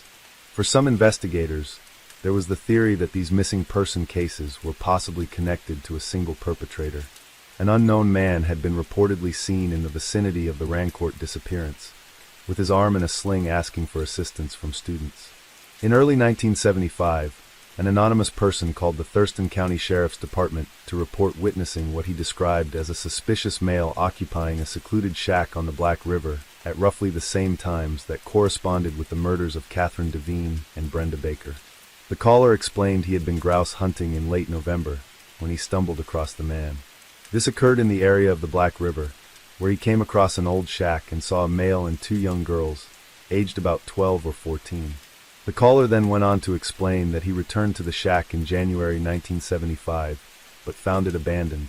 Nearby, he found the scattered remains, those of 6 dog and 1 cat carcass, all of which had been skinned and the bones removed. Over the course of 3 weeks, the shack remained vacant, until the caller said he returned and saw someone he thought might be the same individual. The caller and a friend then returned again and reported they were fired upon. The unknown caller told police that the time when the man was at the shack and when the two homicides were discovered were around the same time.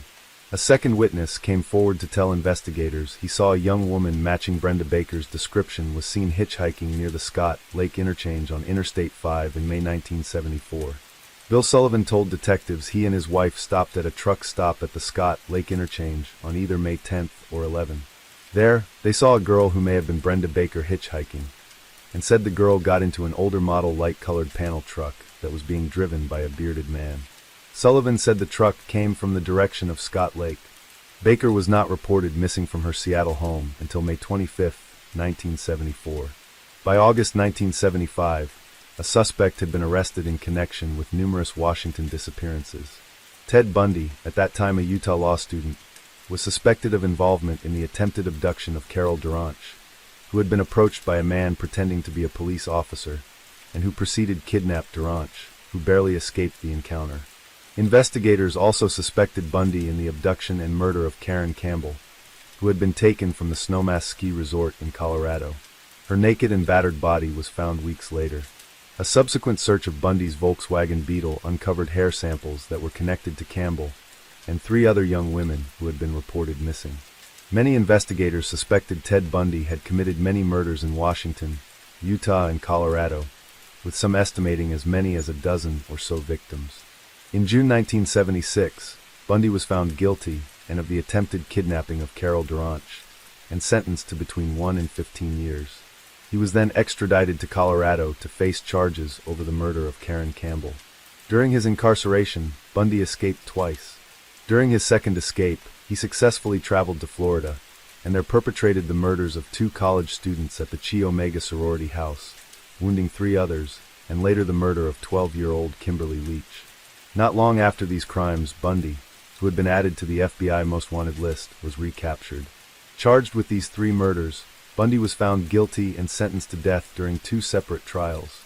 Although he continued to claim his innocence, Bundy was suspected in the murders of another 20 young women who had disappeared between 1973 and 1975. One of those was Brenda Baker, whose murder occurred during similar disappearances in Washington.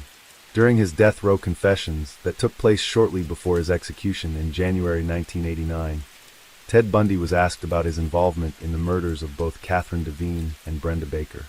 Although he confessed to several unsolved murders, Bundy denied any knowledge of the 2 cases, refusing to admit his involvement. In 1986, Thurston County detectives interviewed a suspect in prison about his possible involvement in the murder of Catherine Devine. William Cosden, Jr., who was serving a 32-year-old sentence for the 1975 rape of Beverly Pearson, a Thurston County resident, denied having anything to do with Devine's death. Cosden, who was a 26-year-old Vietnam vet at the time of Devine's murder, had resided with his family on Lake Scott. He had been released from a mental institution in 1973, following the 1967 sexual assault and murder of a young woman in Maryland. Cosden had been deemed as no longer be a threat to society. Without any firm evidence of his involvement, Cosden could not be linked to the murder of Catherine Devine. On March 7, 2002, the Thurston County Sheriff's Office announced that they finally solved the murder of Kathy Devine. By using DNA collection from the original crime scene, investigators were able to determine that William Cosden, Jr. was the killer of Catherine Devine. His DNA was matched to a vaginal swab taken from Devine during her autopsy. Presented with the evidence, Cosden eventually admitted to having sex with the teenager, but denied her murder. At the time her case was solved, the murder of Catherine Devine was the oldest open murder case in the history of Washington state to have been solved through the use of DNA fingerprinting. For the family of Brenda Baker and the detectives who worked her case, Cosden's conviction for the Devine murder brought renewed hope that her killer would be caught. There were strong suspicions that Cosden had committed both the Devine and Baker murders. However, without evidence linking him to the crime, the case would remain cold. Baker's sister, Charlene, revealed that detectives who worked Brenda's case suspected Cosden was responsible, not Ted Bundy. But for the Baker family, there was little faith her murder would be solved, primarily because investigators had failed to take any DNA samples from the crime scene, and so have nothing to compare to a potential suspect. Although Ted Bundy is often considered a strong suspect in the murder of Brenda Baker, and the fact he had committed similar abductions and murder around the same time, for the family of Baker and Thurston County authorities, the prime suspect in the case is William Cosden Jr., who has himself denied any involvement. The murder of Brenda Baker remains officially unsolved. Case 10. On a summer day in July 1974, when many people visited Lake Sammamish State Park in Washington, two young women went missing after talking to a man with his arm in a sling. One of those women, Janice Ott, was seen accompanying the young man who called himself Ted. She was never seen again.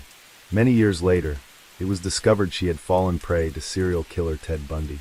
On the morning of July 14, 1974, 23-year-old Janice Ott had spent a few hours washing her clothes at a laundromat and enjoyed a cup of coffee with a friend she met there.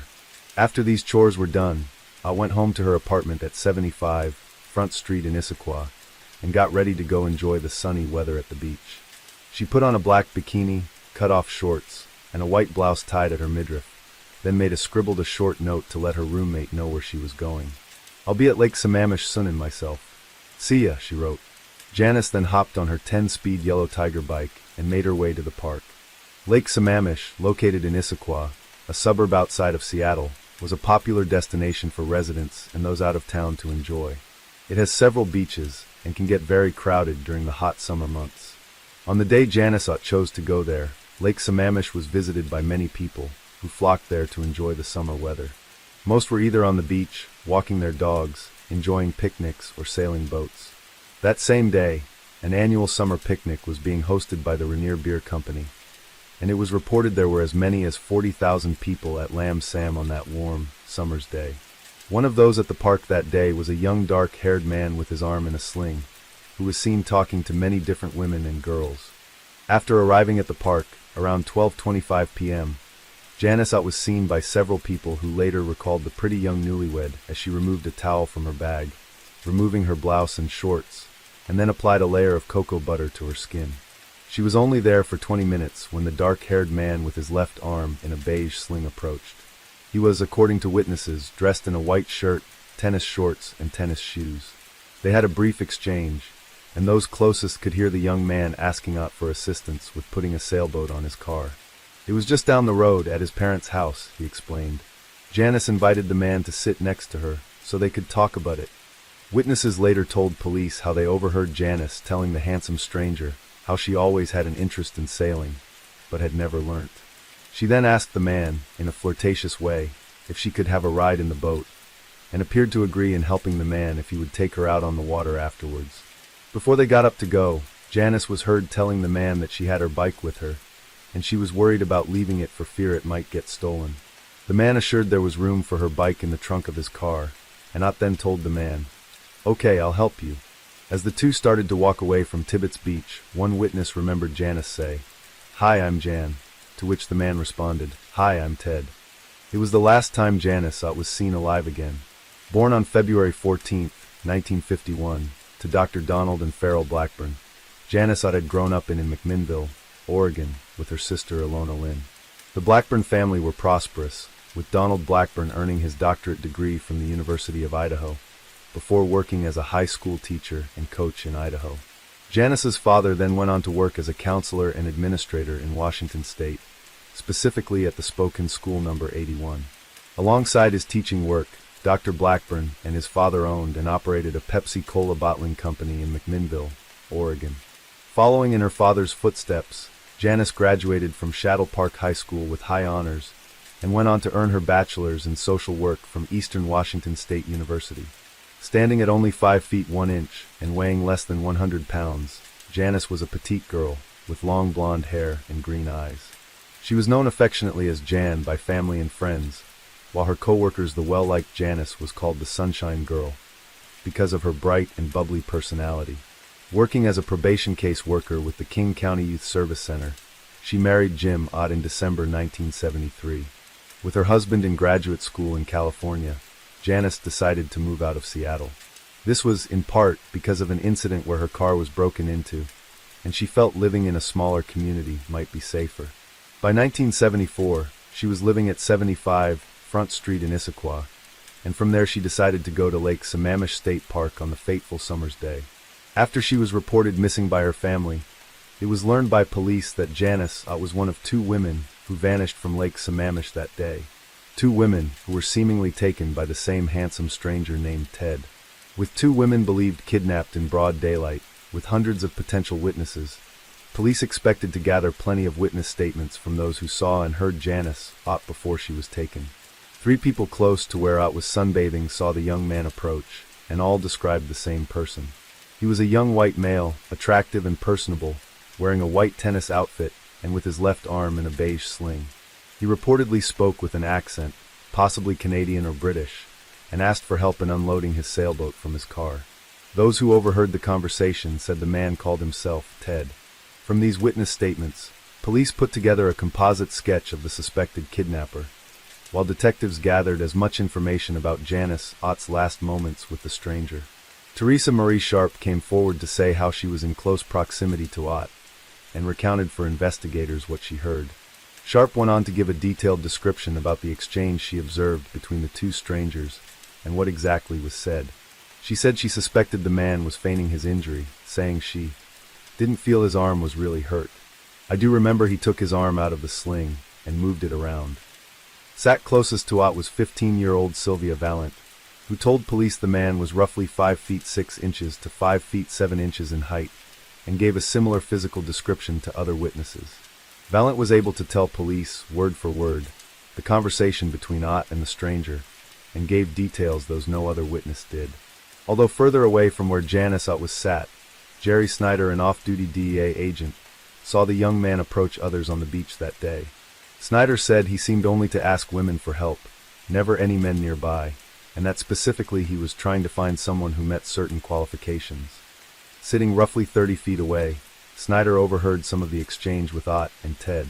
He said, "I noticed a guy that was walking down the beach. A young man, probably in his mid to late 20s. He was wearing white shorts and they had a red stripe, which immediately caught my eye.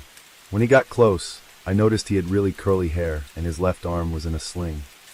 It piqued my interest because every time he approached a woman or a group of 2 or 3 women, he was getting turned down. And I just kept watching him, and he eventually ended up being right in front of me, where he approached a young girl. She was a young and attractive blonde girl.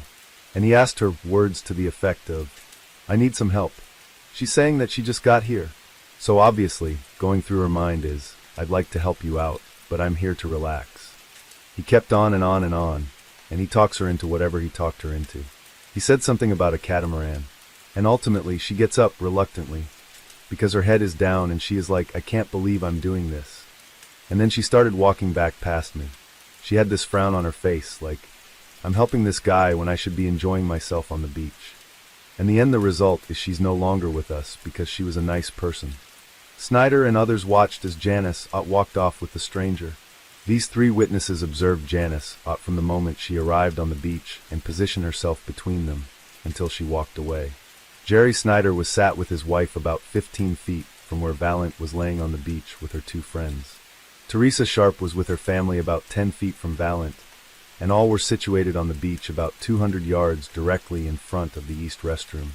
4 other young women came forward to report to police how they too had been approached by the man with his arm in a sling, who asked for their help. One of those, 22-year-old Janice Graham, said she was approached by the man at the bandstand area at around 12:15 p.m., and after he said hello and introduced himself as Ted, the man asked her help in loading a sailboat onto the top of his car. Although she initially agreed, Graham quickly realized there was no sailboat when they reached his vehicle, a tan-colored Volkswagen Beetle. She told the man she would be unable to help as she was meant to meet her parents and husband shortly. The man replied, "Oh, that's okay. I should have told you that it wasn't in the parking lot."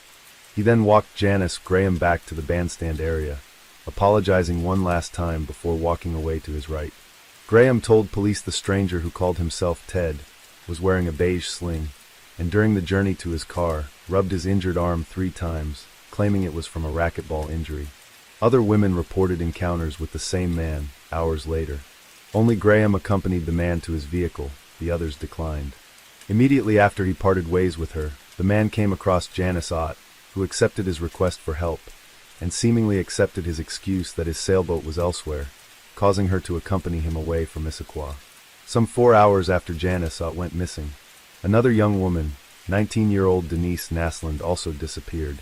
With the description of the suspect, police printed the composite sketch in regional newspapers and broadcast the incident on local television. Tips soon started to come in from the public. One name cropped up on as many as 4 different reports, that of Ted Bundy. At the time, Bundy was a law student with no criminal record. Those who reported him, namely his own girlfriend at the time, Elizabeth Klopfer, a former co-worker in Rule, a fellow co-worker at his current employment at the DS office, and a University of Washington psychology professor, all said Bundy looked like the sketch. Similarly, Bundy owned a Volkswagen Beetle, the vehicle the suspect was reported to own, and which was observed by Janice Graham.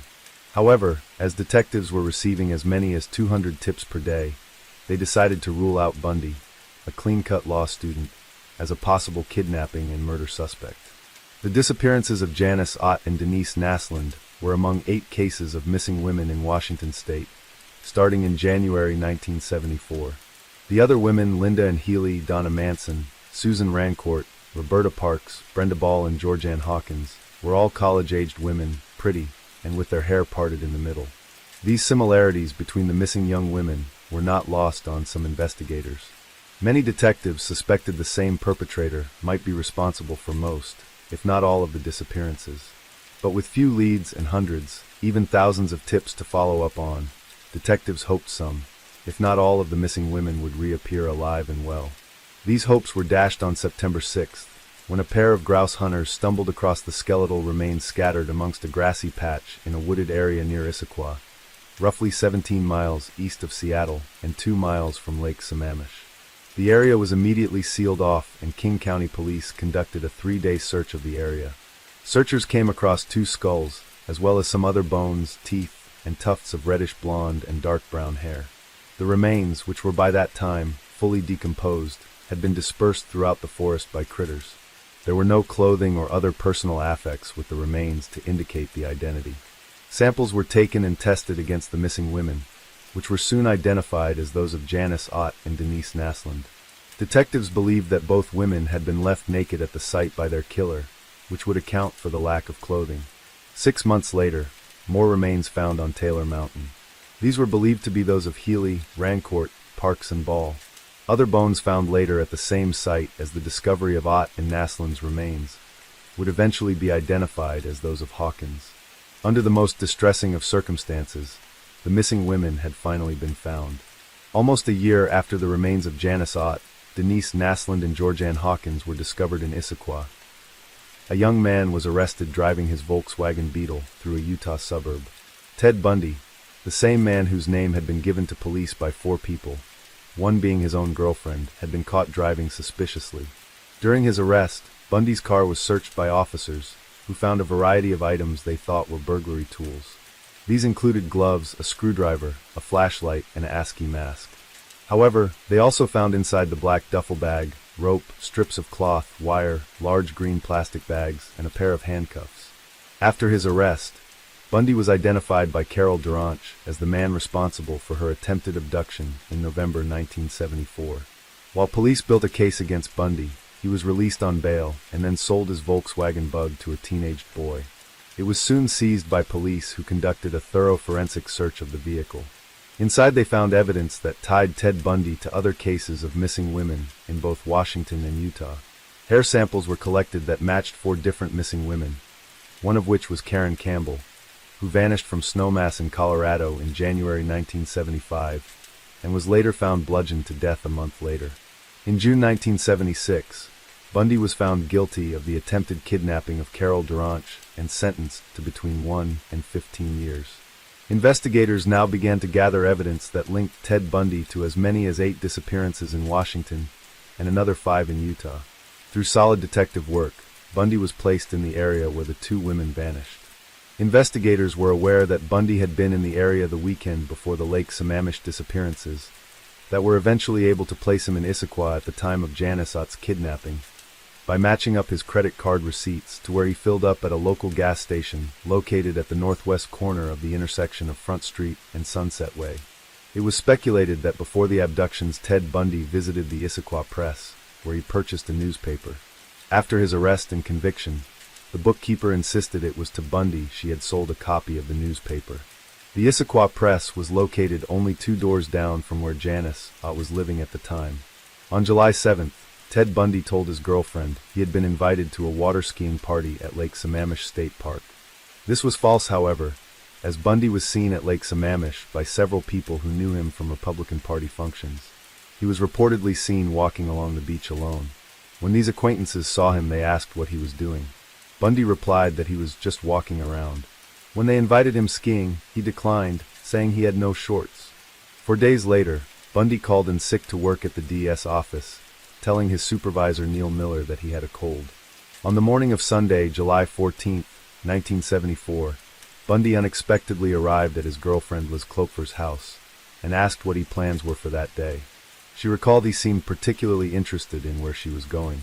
She told him about a small park she intended on going and hoped he would join her there, but he never did. This was the same day Janice went missing from Lake Sammamish. Instead, Ted Bundy made his way to Lake Sammamish, where thousands of other people were already arriving. He turned up wearing a white tennis outfit and with his arm placed inside a beige sling. After parking his Volkswagen in the parking lot, he made his way to the crowded beach. It was then that he came upon Janice Ott, as she lay in her black bikini soaking up the sun on Lake Sammamish's Tibbetts Beach. By the time he returned to work at the DS office on July 22nd, the composite sketch of the Lake Sammamish suspect, who called himself Ted, had been released by the Seattle Times. Bundy would take a great amount of banter from the other workers at the office, who all commented how much the composite of Ted resembled Bundy. They joked, "Gee Ted, you sure look a lot like that guy, and you own a Volkswagen." One of those DES employees reported Bundy to police as a potential suspect in the Lake Sammamish disappearances, while his girlfriend Liz was growing increasingly worried about what her boyfriend might be capable of. While police in Washington and Utah sought Bundy for questioning, other jurisdictions such as Oregon and Idaho also wanted to talk to him about missing person cases in their states.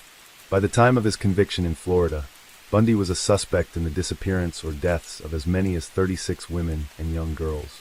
During his imprisonment, Bundy planned an escape that lasts several days. After his recapture, he made a further successful attempt that saw him make his way to Florida, where he committed more murders. During his attack on the Chi Omega sorority house, Bundy killed 2 women and injured another 2, while a third was attacked several houses away. In February 1978, he was captured after committing his last murder, that of 12-year-old Kimberly Leach. For these crimes, Bundy would be sentenced to death twice during 2 separate trials. With Ted Bundy on death row, he became the focus of interviewers and behavioral experts who wished to understand the psychology and pathology behind his crimes. Not long after he was incarcerated, Bundy agreed to a series of interviews to discuss the murders, for which he continued to deny involvement. While on death row in March 1980, Ted Bundy, suspected by many law enforcement investigators of being a serial killer, agreed a series of interviews conducted by journalists Stephen Michaud and Hugh Ainsworth. As part of the interview process, Bundy agreed to talk about the crimes in the third-person perspective. This gave him a chance to discuss his crimes, while not directly implicating himself in anything that might result in additional murder charges. During one of the interviews that spanned several days over the space of a few months, he was asked directly about the Lake Sammamish abductions of Janice Ott and Denise Naslund. He put forward the theory that one of the women would probably have watched the other die. This would have meant that after Bundy abducted Janice Ott, he kept her alive for the next 4 hours, until his later kidnapping of Denise Naslund. He then killed one, while making the other watch before her own death. For Bundy, it was possibly the first he had orchestrated the kidnapping and murder of 2 women on the same day. It was a distinct and drastic divergence of his usual MO, as was his approaching potential victims during the day, when there were so many witnesses present that could identify him and his Volkswagen. It is possible that by this stage in his murder spree, Bundy thought himself almost impervious to the police investigation. After all, he had committed, up to that point, as many as 6 murders without getting caught. The only other time he attempted to take 2 women during the same day was when his aborted attack on Carol Duranch caused him to seek out another victim later the evening. Bundy would later speculate further during his discussions with FBI Special Agent Bill Hagmaier and seemed to confirm what he had told Michaud and Ainsworth, namely that either Janice Ott and Denise Naslund had watched the other die. He then went on to say how after he had killed Ott and Naslund, he dumped their bodies along the side of a service road near Issaquah. What he never explained, however, was the exact location he held them, or where the murders occurred. Police theorized Bundy had likely bound Janice Ott after his abduction, and possibly raped her during the 4-hour period between her kidnapping and his return to Lake Sammamish, where he lured away Denise Naslund. If he did leave Ott alive somewhere, it would have likely been a secluded spot, where she was unlikely to be discovered. It is also entirely plausible that Bundy murdered Ott, then returned to abduct Naslund for some other reason. It is possible he had not gained sufficient sexual gratification from the act of killing Ott, which caused him to require another victim. It could also be argued that Bundy had set out to murder 2 women that day, spending a sufficient amount of time with Janice Ott, before his urge to kill overcame him, and he sought to carry out his second abduction. By 4 p.m., almost 4 hours after he kidnapped Janice Ott, Bundy returned to Lake Sammamish and was seen talking to Denise Naslund. Less than 24 hours before his execution in January 1989, Bundy confessed to both Janice Ott and Denise Naslund's murders. He then went on to share more details with FBI agent Hagmeyer about Janice Ott's death. He confessed that he drove Ott, who was unconscious, to a secluded cabin roughly 2 to 3 miles from Lake Sammamish. There, he said he raped her repeatedly before knocking her out again and tying her up. He said when he returned with Naslund, Otto had at some point regained consciousness. He said he then raped and murdered Naslund in front of her, before eventually killing Ott. He said that after a while, murder is not just a crime of lust or violence, Hagmeyer related. It becomes possession. They are part of you. The victim becomes a part of you, and you two are forever one. And the grounds where you kill them or leave them become sacred to you, and you will always be drawn back to them. Bundy confessed to returning to the sites where he placed his victims and carried out acts of necrophilia with the remains. It is possible he returned to the Issaquah dump site to engage in such action with Janice Ott remains. Despite these last-minute confessions, Bundy's scheduled execution was carried out, and he went to Florida's Old Sparky electric chair on January 24, 1989.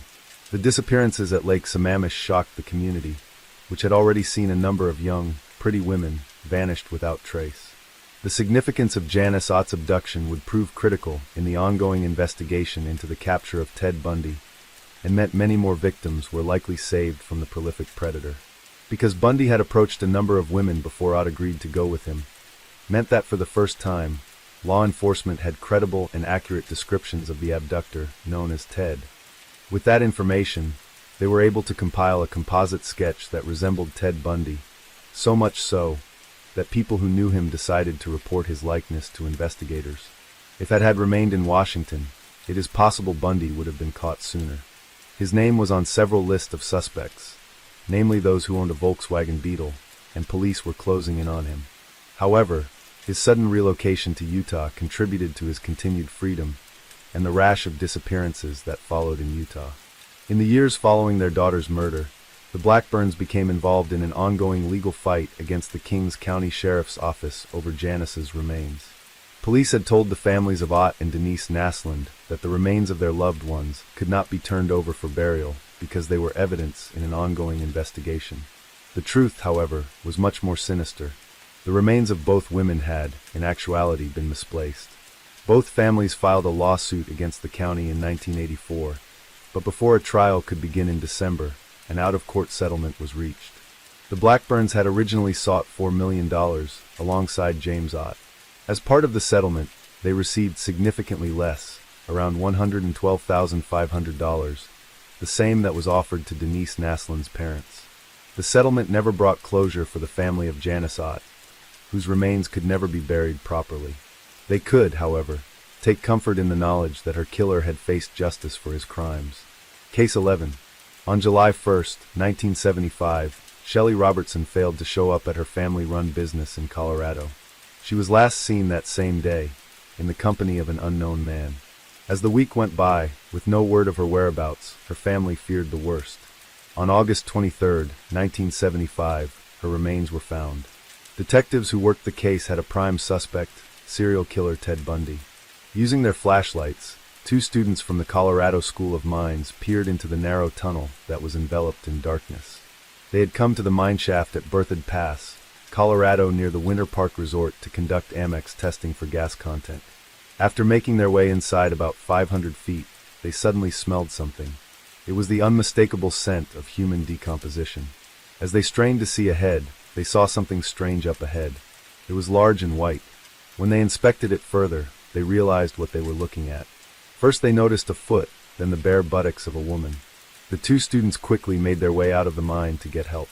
When officers from the Clear Creek County Sheriff's Office arrived at the mine, 2 days later, on August 23, 1975, they found the naked, decomposing remains of a young woman.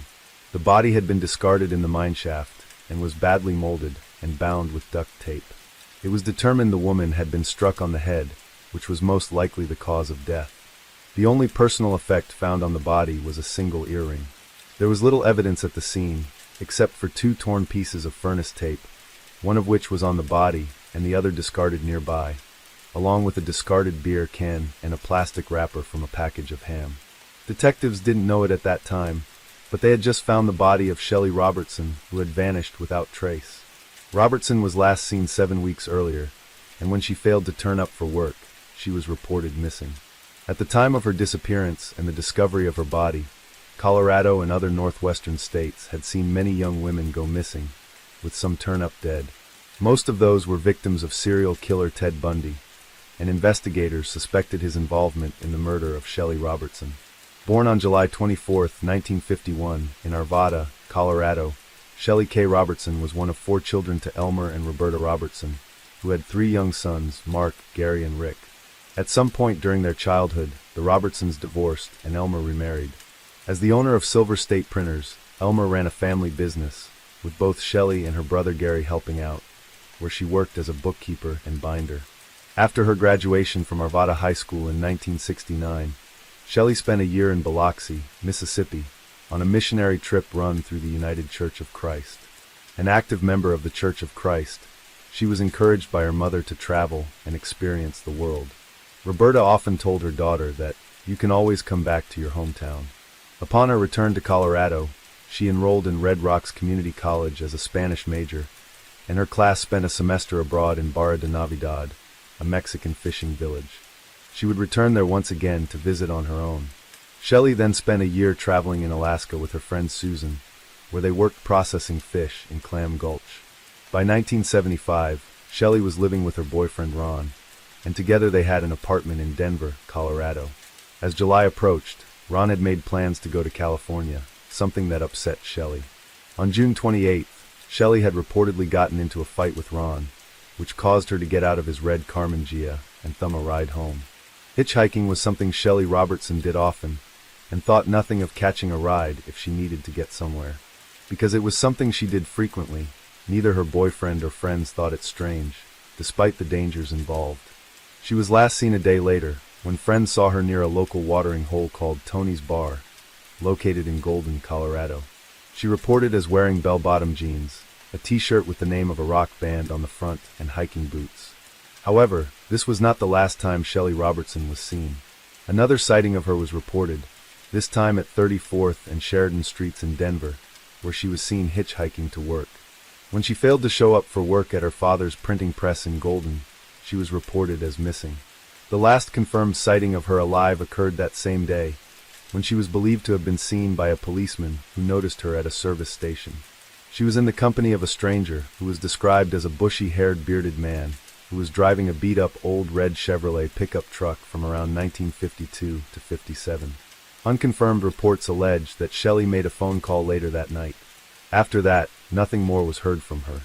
Shelley Robertson was described as 5 feet 8 inches tall, slim build, with hazel eyes and long brown hair parted in the middle.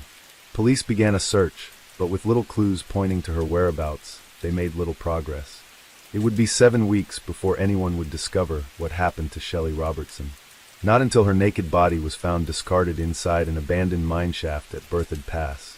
And even then, police faced the difficult task of trying to determine how she came to end up there, and who was responsible for her murder.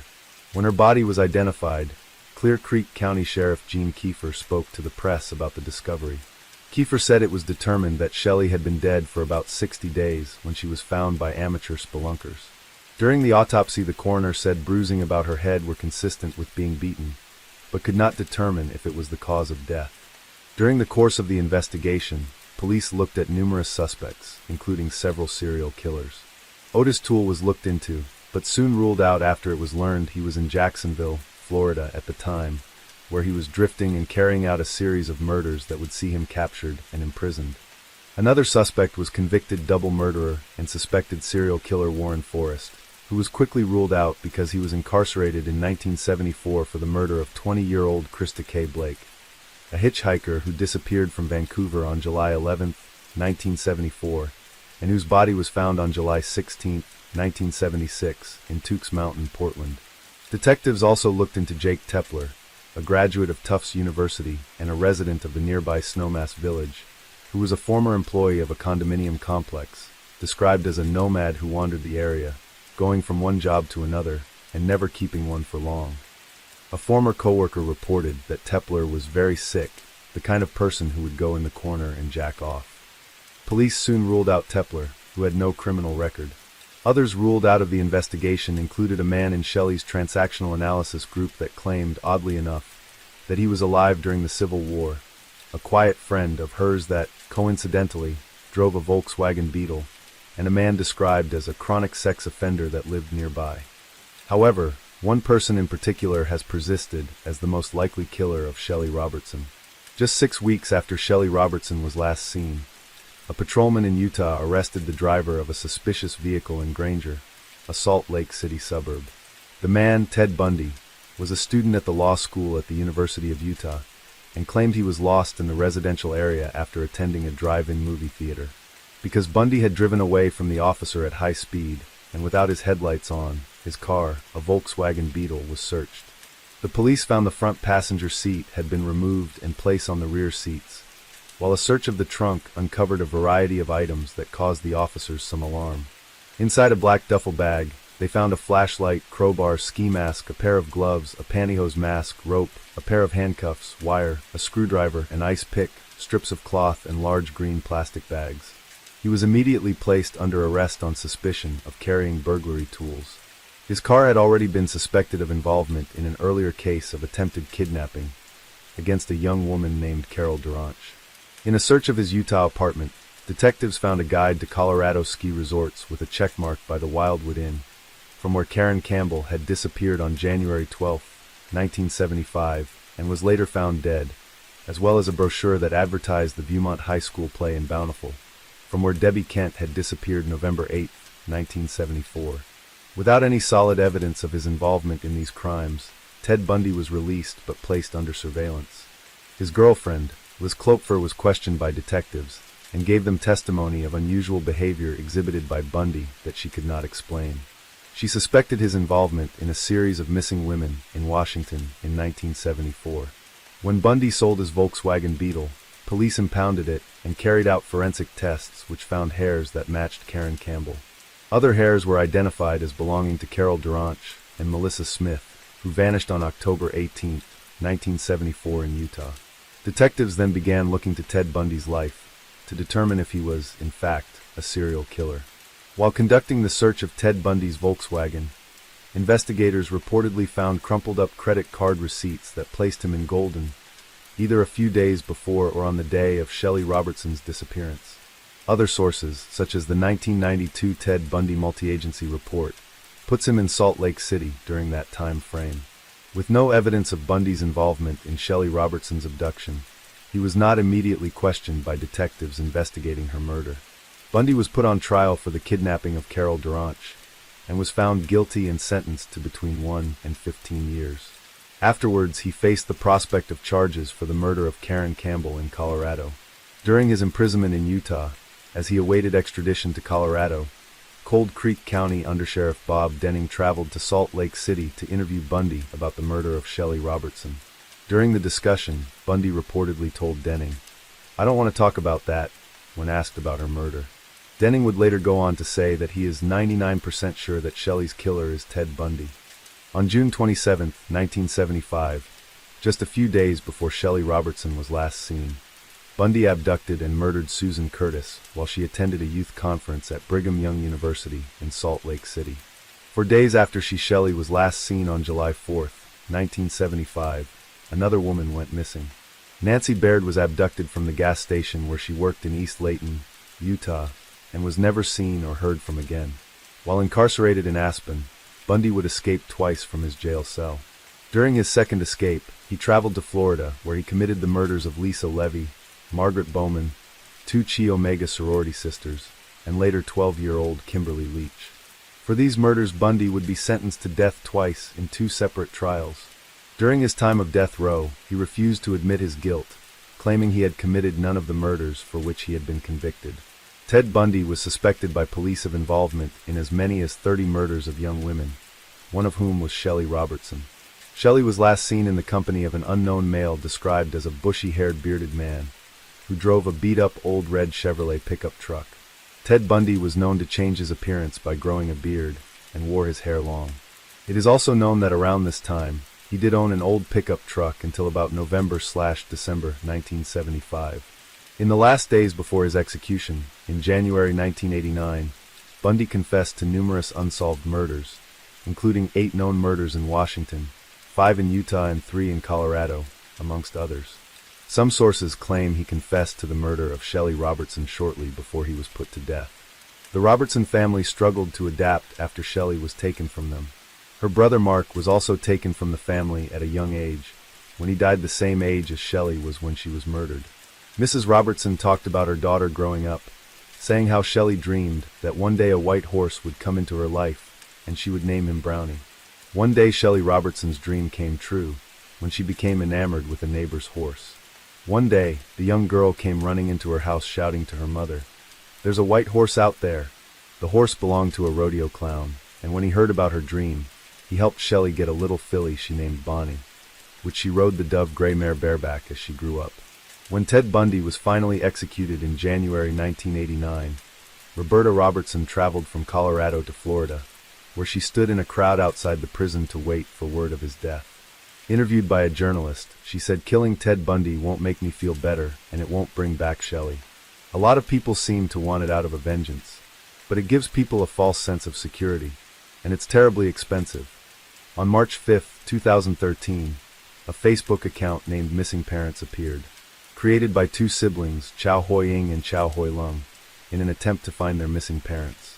According to the provided information, the missing father was Chow Wing-ki, who was last seen wearing a dark blue suit, a long-sleeved shirt, and jeans, carrying a crossbody bag.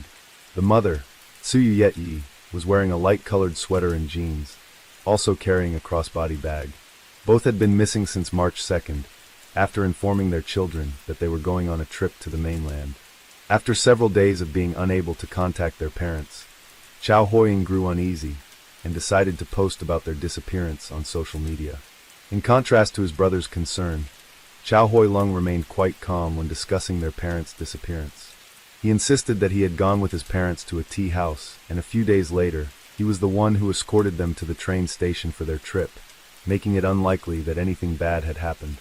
Hoi-lung reassured his brother that their parents were probably just enjoying their trip and didn't want to be disturbed, which was why they had turned off their phones and cut off communication. However, Chow Hoi-ying still felt that something was wrong, so he decided to report the case to the police.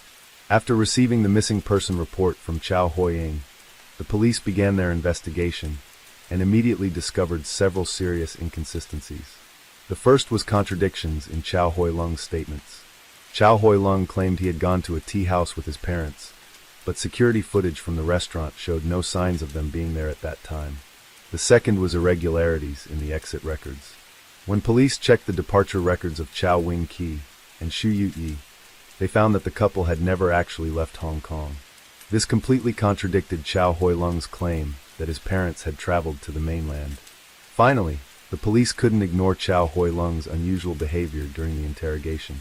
When summoned to clarify the contradictions in his statements, Chow Hoi-lung firmly insisted that the information he provided was true. However, his behavior throughout the interrogation was highly suspicious. His hands trembled, his eyes darted around, and he drank an excessive amount of water, as if trying to ease his anxiety.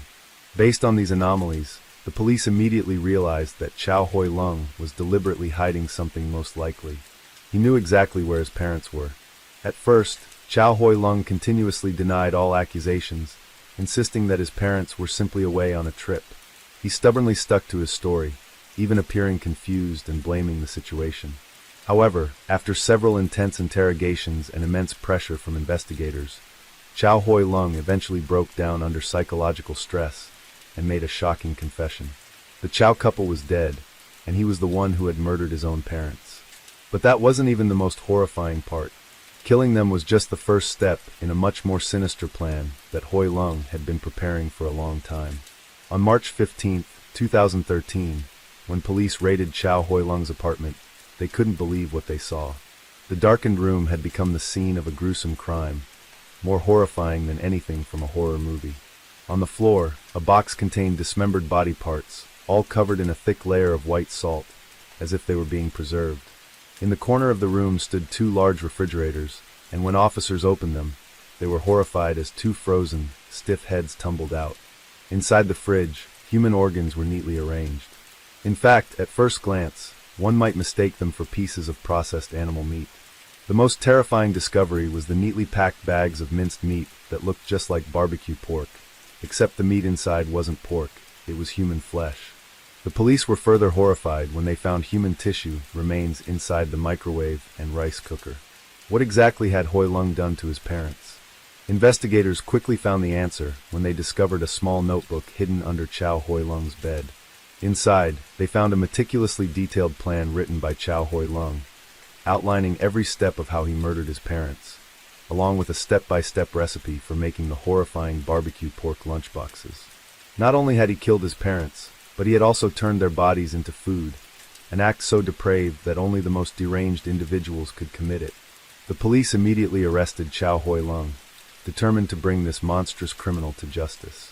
When the first reports of the case surfaced, it wasn't the victim's relatives, or even the killer's own family who were the most shocked. Friends and acquaintances had long feared Hoi Lung, believing him to be extremely dangerous due to his unpredictable personality and depression. They had always suspected he would commit a crime sooner or later, but no one could have imagined he would commit such a brutal act against his own parents. However, those most horrified were the general public, who learned about the case through the media. When the gruesome details were revealed, people were not only outraged, but also felt nauseous whenever they saw barbecue pork. Taking the lives of those who gave birth to him was already appalling, yet this young murderer went even further. He desecrated their bodies and turned them into food for himself. Just when people thought this was the peak of his cruelty, another shocking revelation from the killer once again sent shockwaves through the public.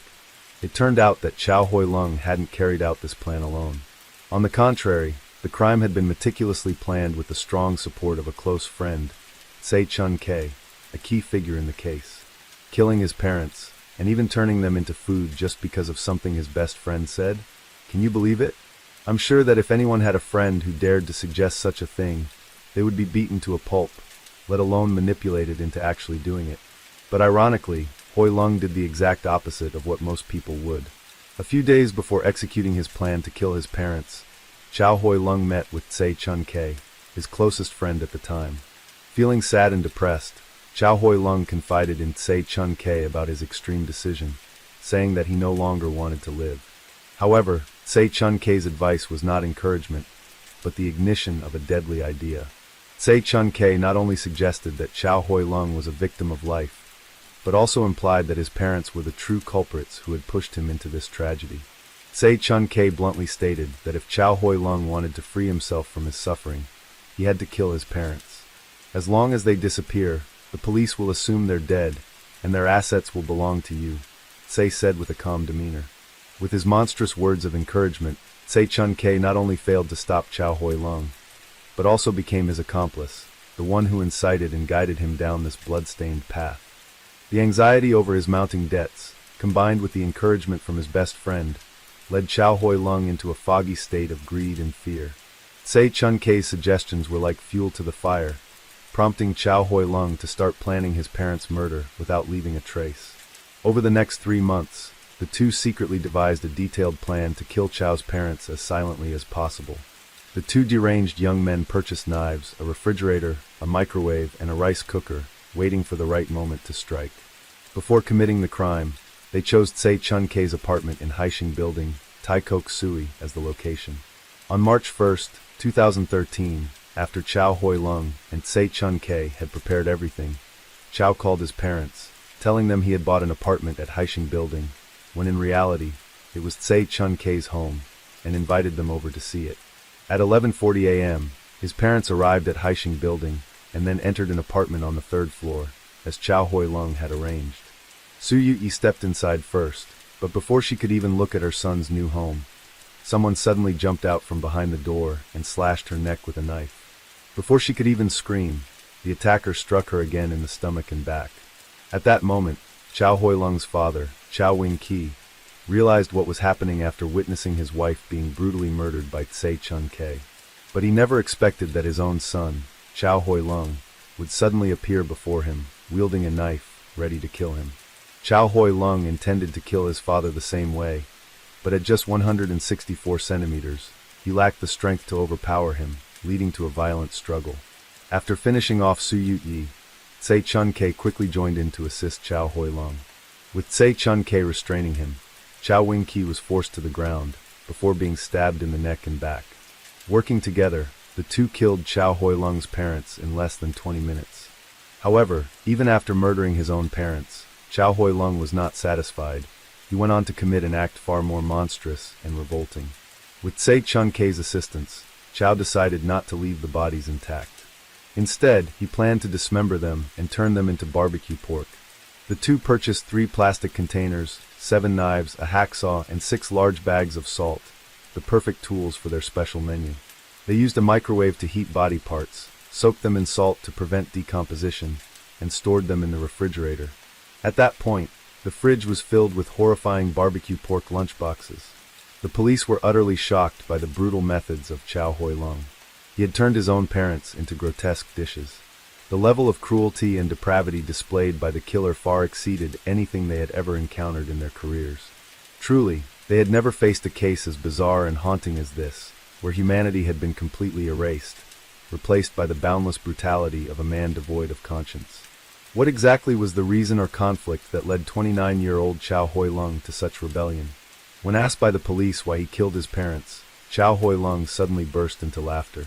"You've all been fooled by them. Parents who won't even give their own son money.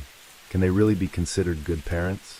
Based on his testimony and evidence provided by those involved, the police began to understand why Chow Hoi Lung harbored such resentment toward his parents. First, although Chow Hoi Lung was the youngest son and loved by his family, he had always felt inferior due to his short stature, growing up to be only 1.64 meters tall. His height issue had long been a source of frustration that Chow Hoi Lung couldn't overcome. He even started blaming his parents, believing that they were responsible for his short stature, which had robbed him of his dignity as a man. As a child, Chow Hoi Lung lived a luxurious life, with his parents spending a fortune on piano lessons for him. He was quite talented in music and always performed well. However, deep down, Chow Hoi Lung believed that his parents had made the wrong decision. He thought that if they had enrolled him in sports instead, he might have grown to be 1.8 meters tall. Later, his parents worked hard to send him abroad to study in Australia, hoping he would gain exposure to the wider world. But they never imagined that once out of their supervision, Chow Hoi Lung would completely lose control, skipping school, becoming addicted to video games, and causing trouble. Furthermore, during his time in Australia, Chow was repeatedly discriminated against, bullied, and even beaten on multiple occasions. In 2003, Chow Hoi Lung returned to Hong Kong for good as he was unable to complete his studies in Australia. Over the years, Chow Hoi Lung worked several jobs, including as a bank employee, an assistant manager, and a real estate consultant, careers generally considered respectable. Unfortunately, Chow Hoi Lung was inherently lazy, failing to perform well at work, and unable to stick with any job for long. Eventually, he quit working altogether, living off his parents' indulgence, and becoming a full-time freeloader. Because of his deep insecurities about his height, Chow Hoi Lung, now nearly 30 years old, had no confidence in finding a girlfriend. However, despite his misfortune in love, he still harbored a naive dream of becoming rich. When the stock market boomed a few years before the crime, Chow Hoi Lung, hoping to get rich overnight, eagerly jumped into trading.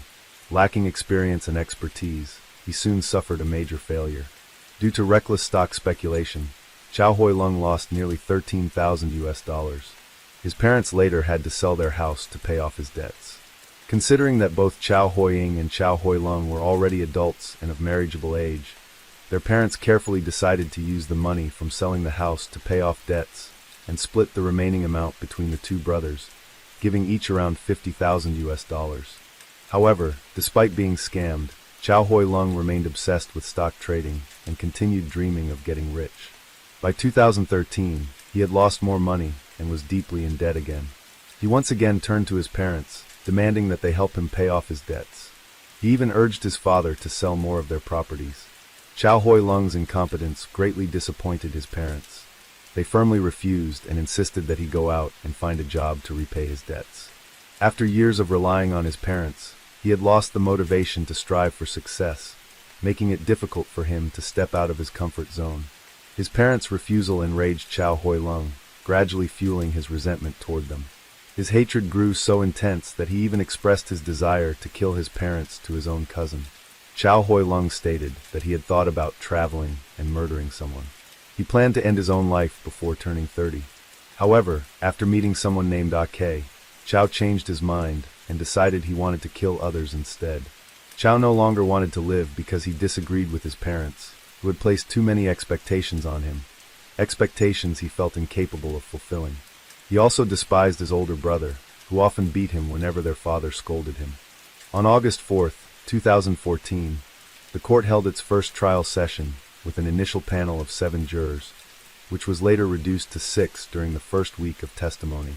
Shortly after, another juror requested to be excused due to psychological distress. Before the jury, Chow Hoi Lung claimed that his father was an arrogant man who had abandoned him, leaving him with no peace of mind. Meanwhile, his mother always appeared sorrowful because he had contributed nothing to the family. "If they die, I can be reborn," Chow Hoi Lung stated.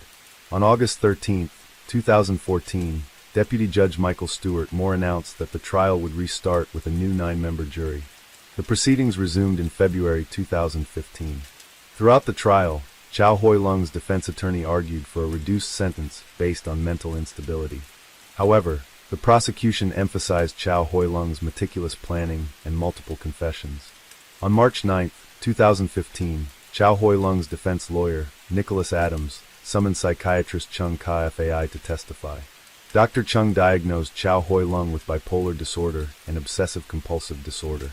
Dr. Chung stated that Chow Hoi Lung had repeatedly contemplated suicide after dropping out of university, being rejected by women, and experiencing unemployment.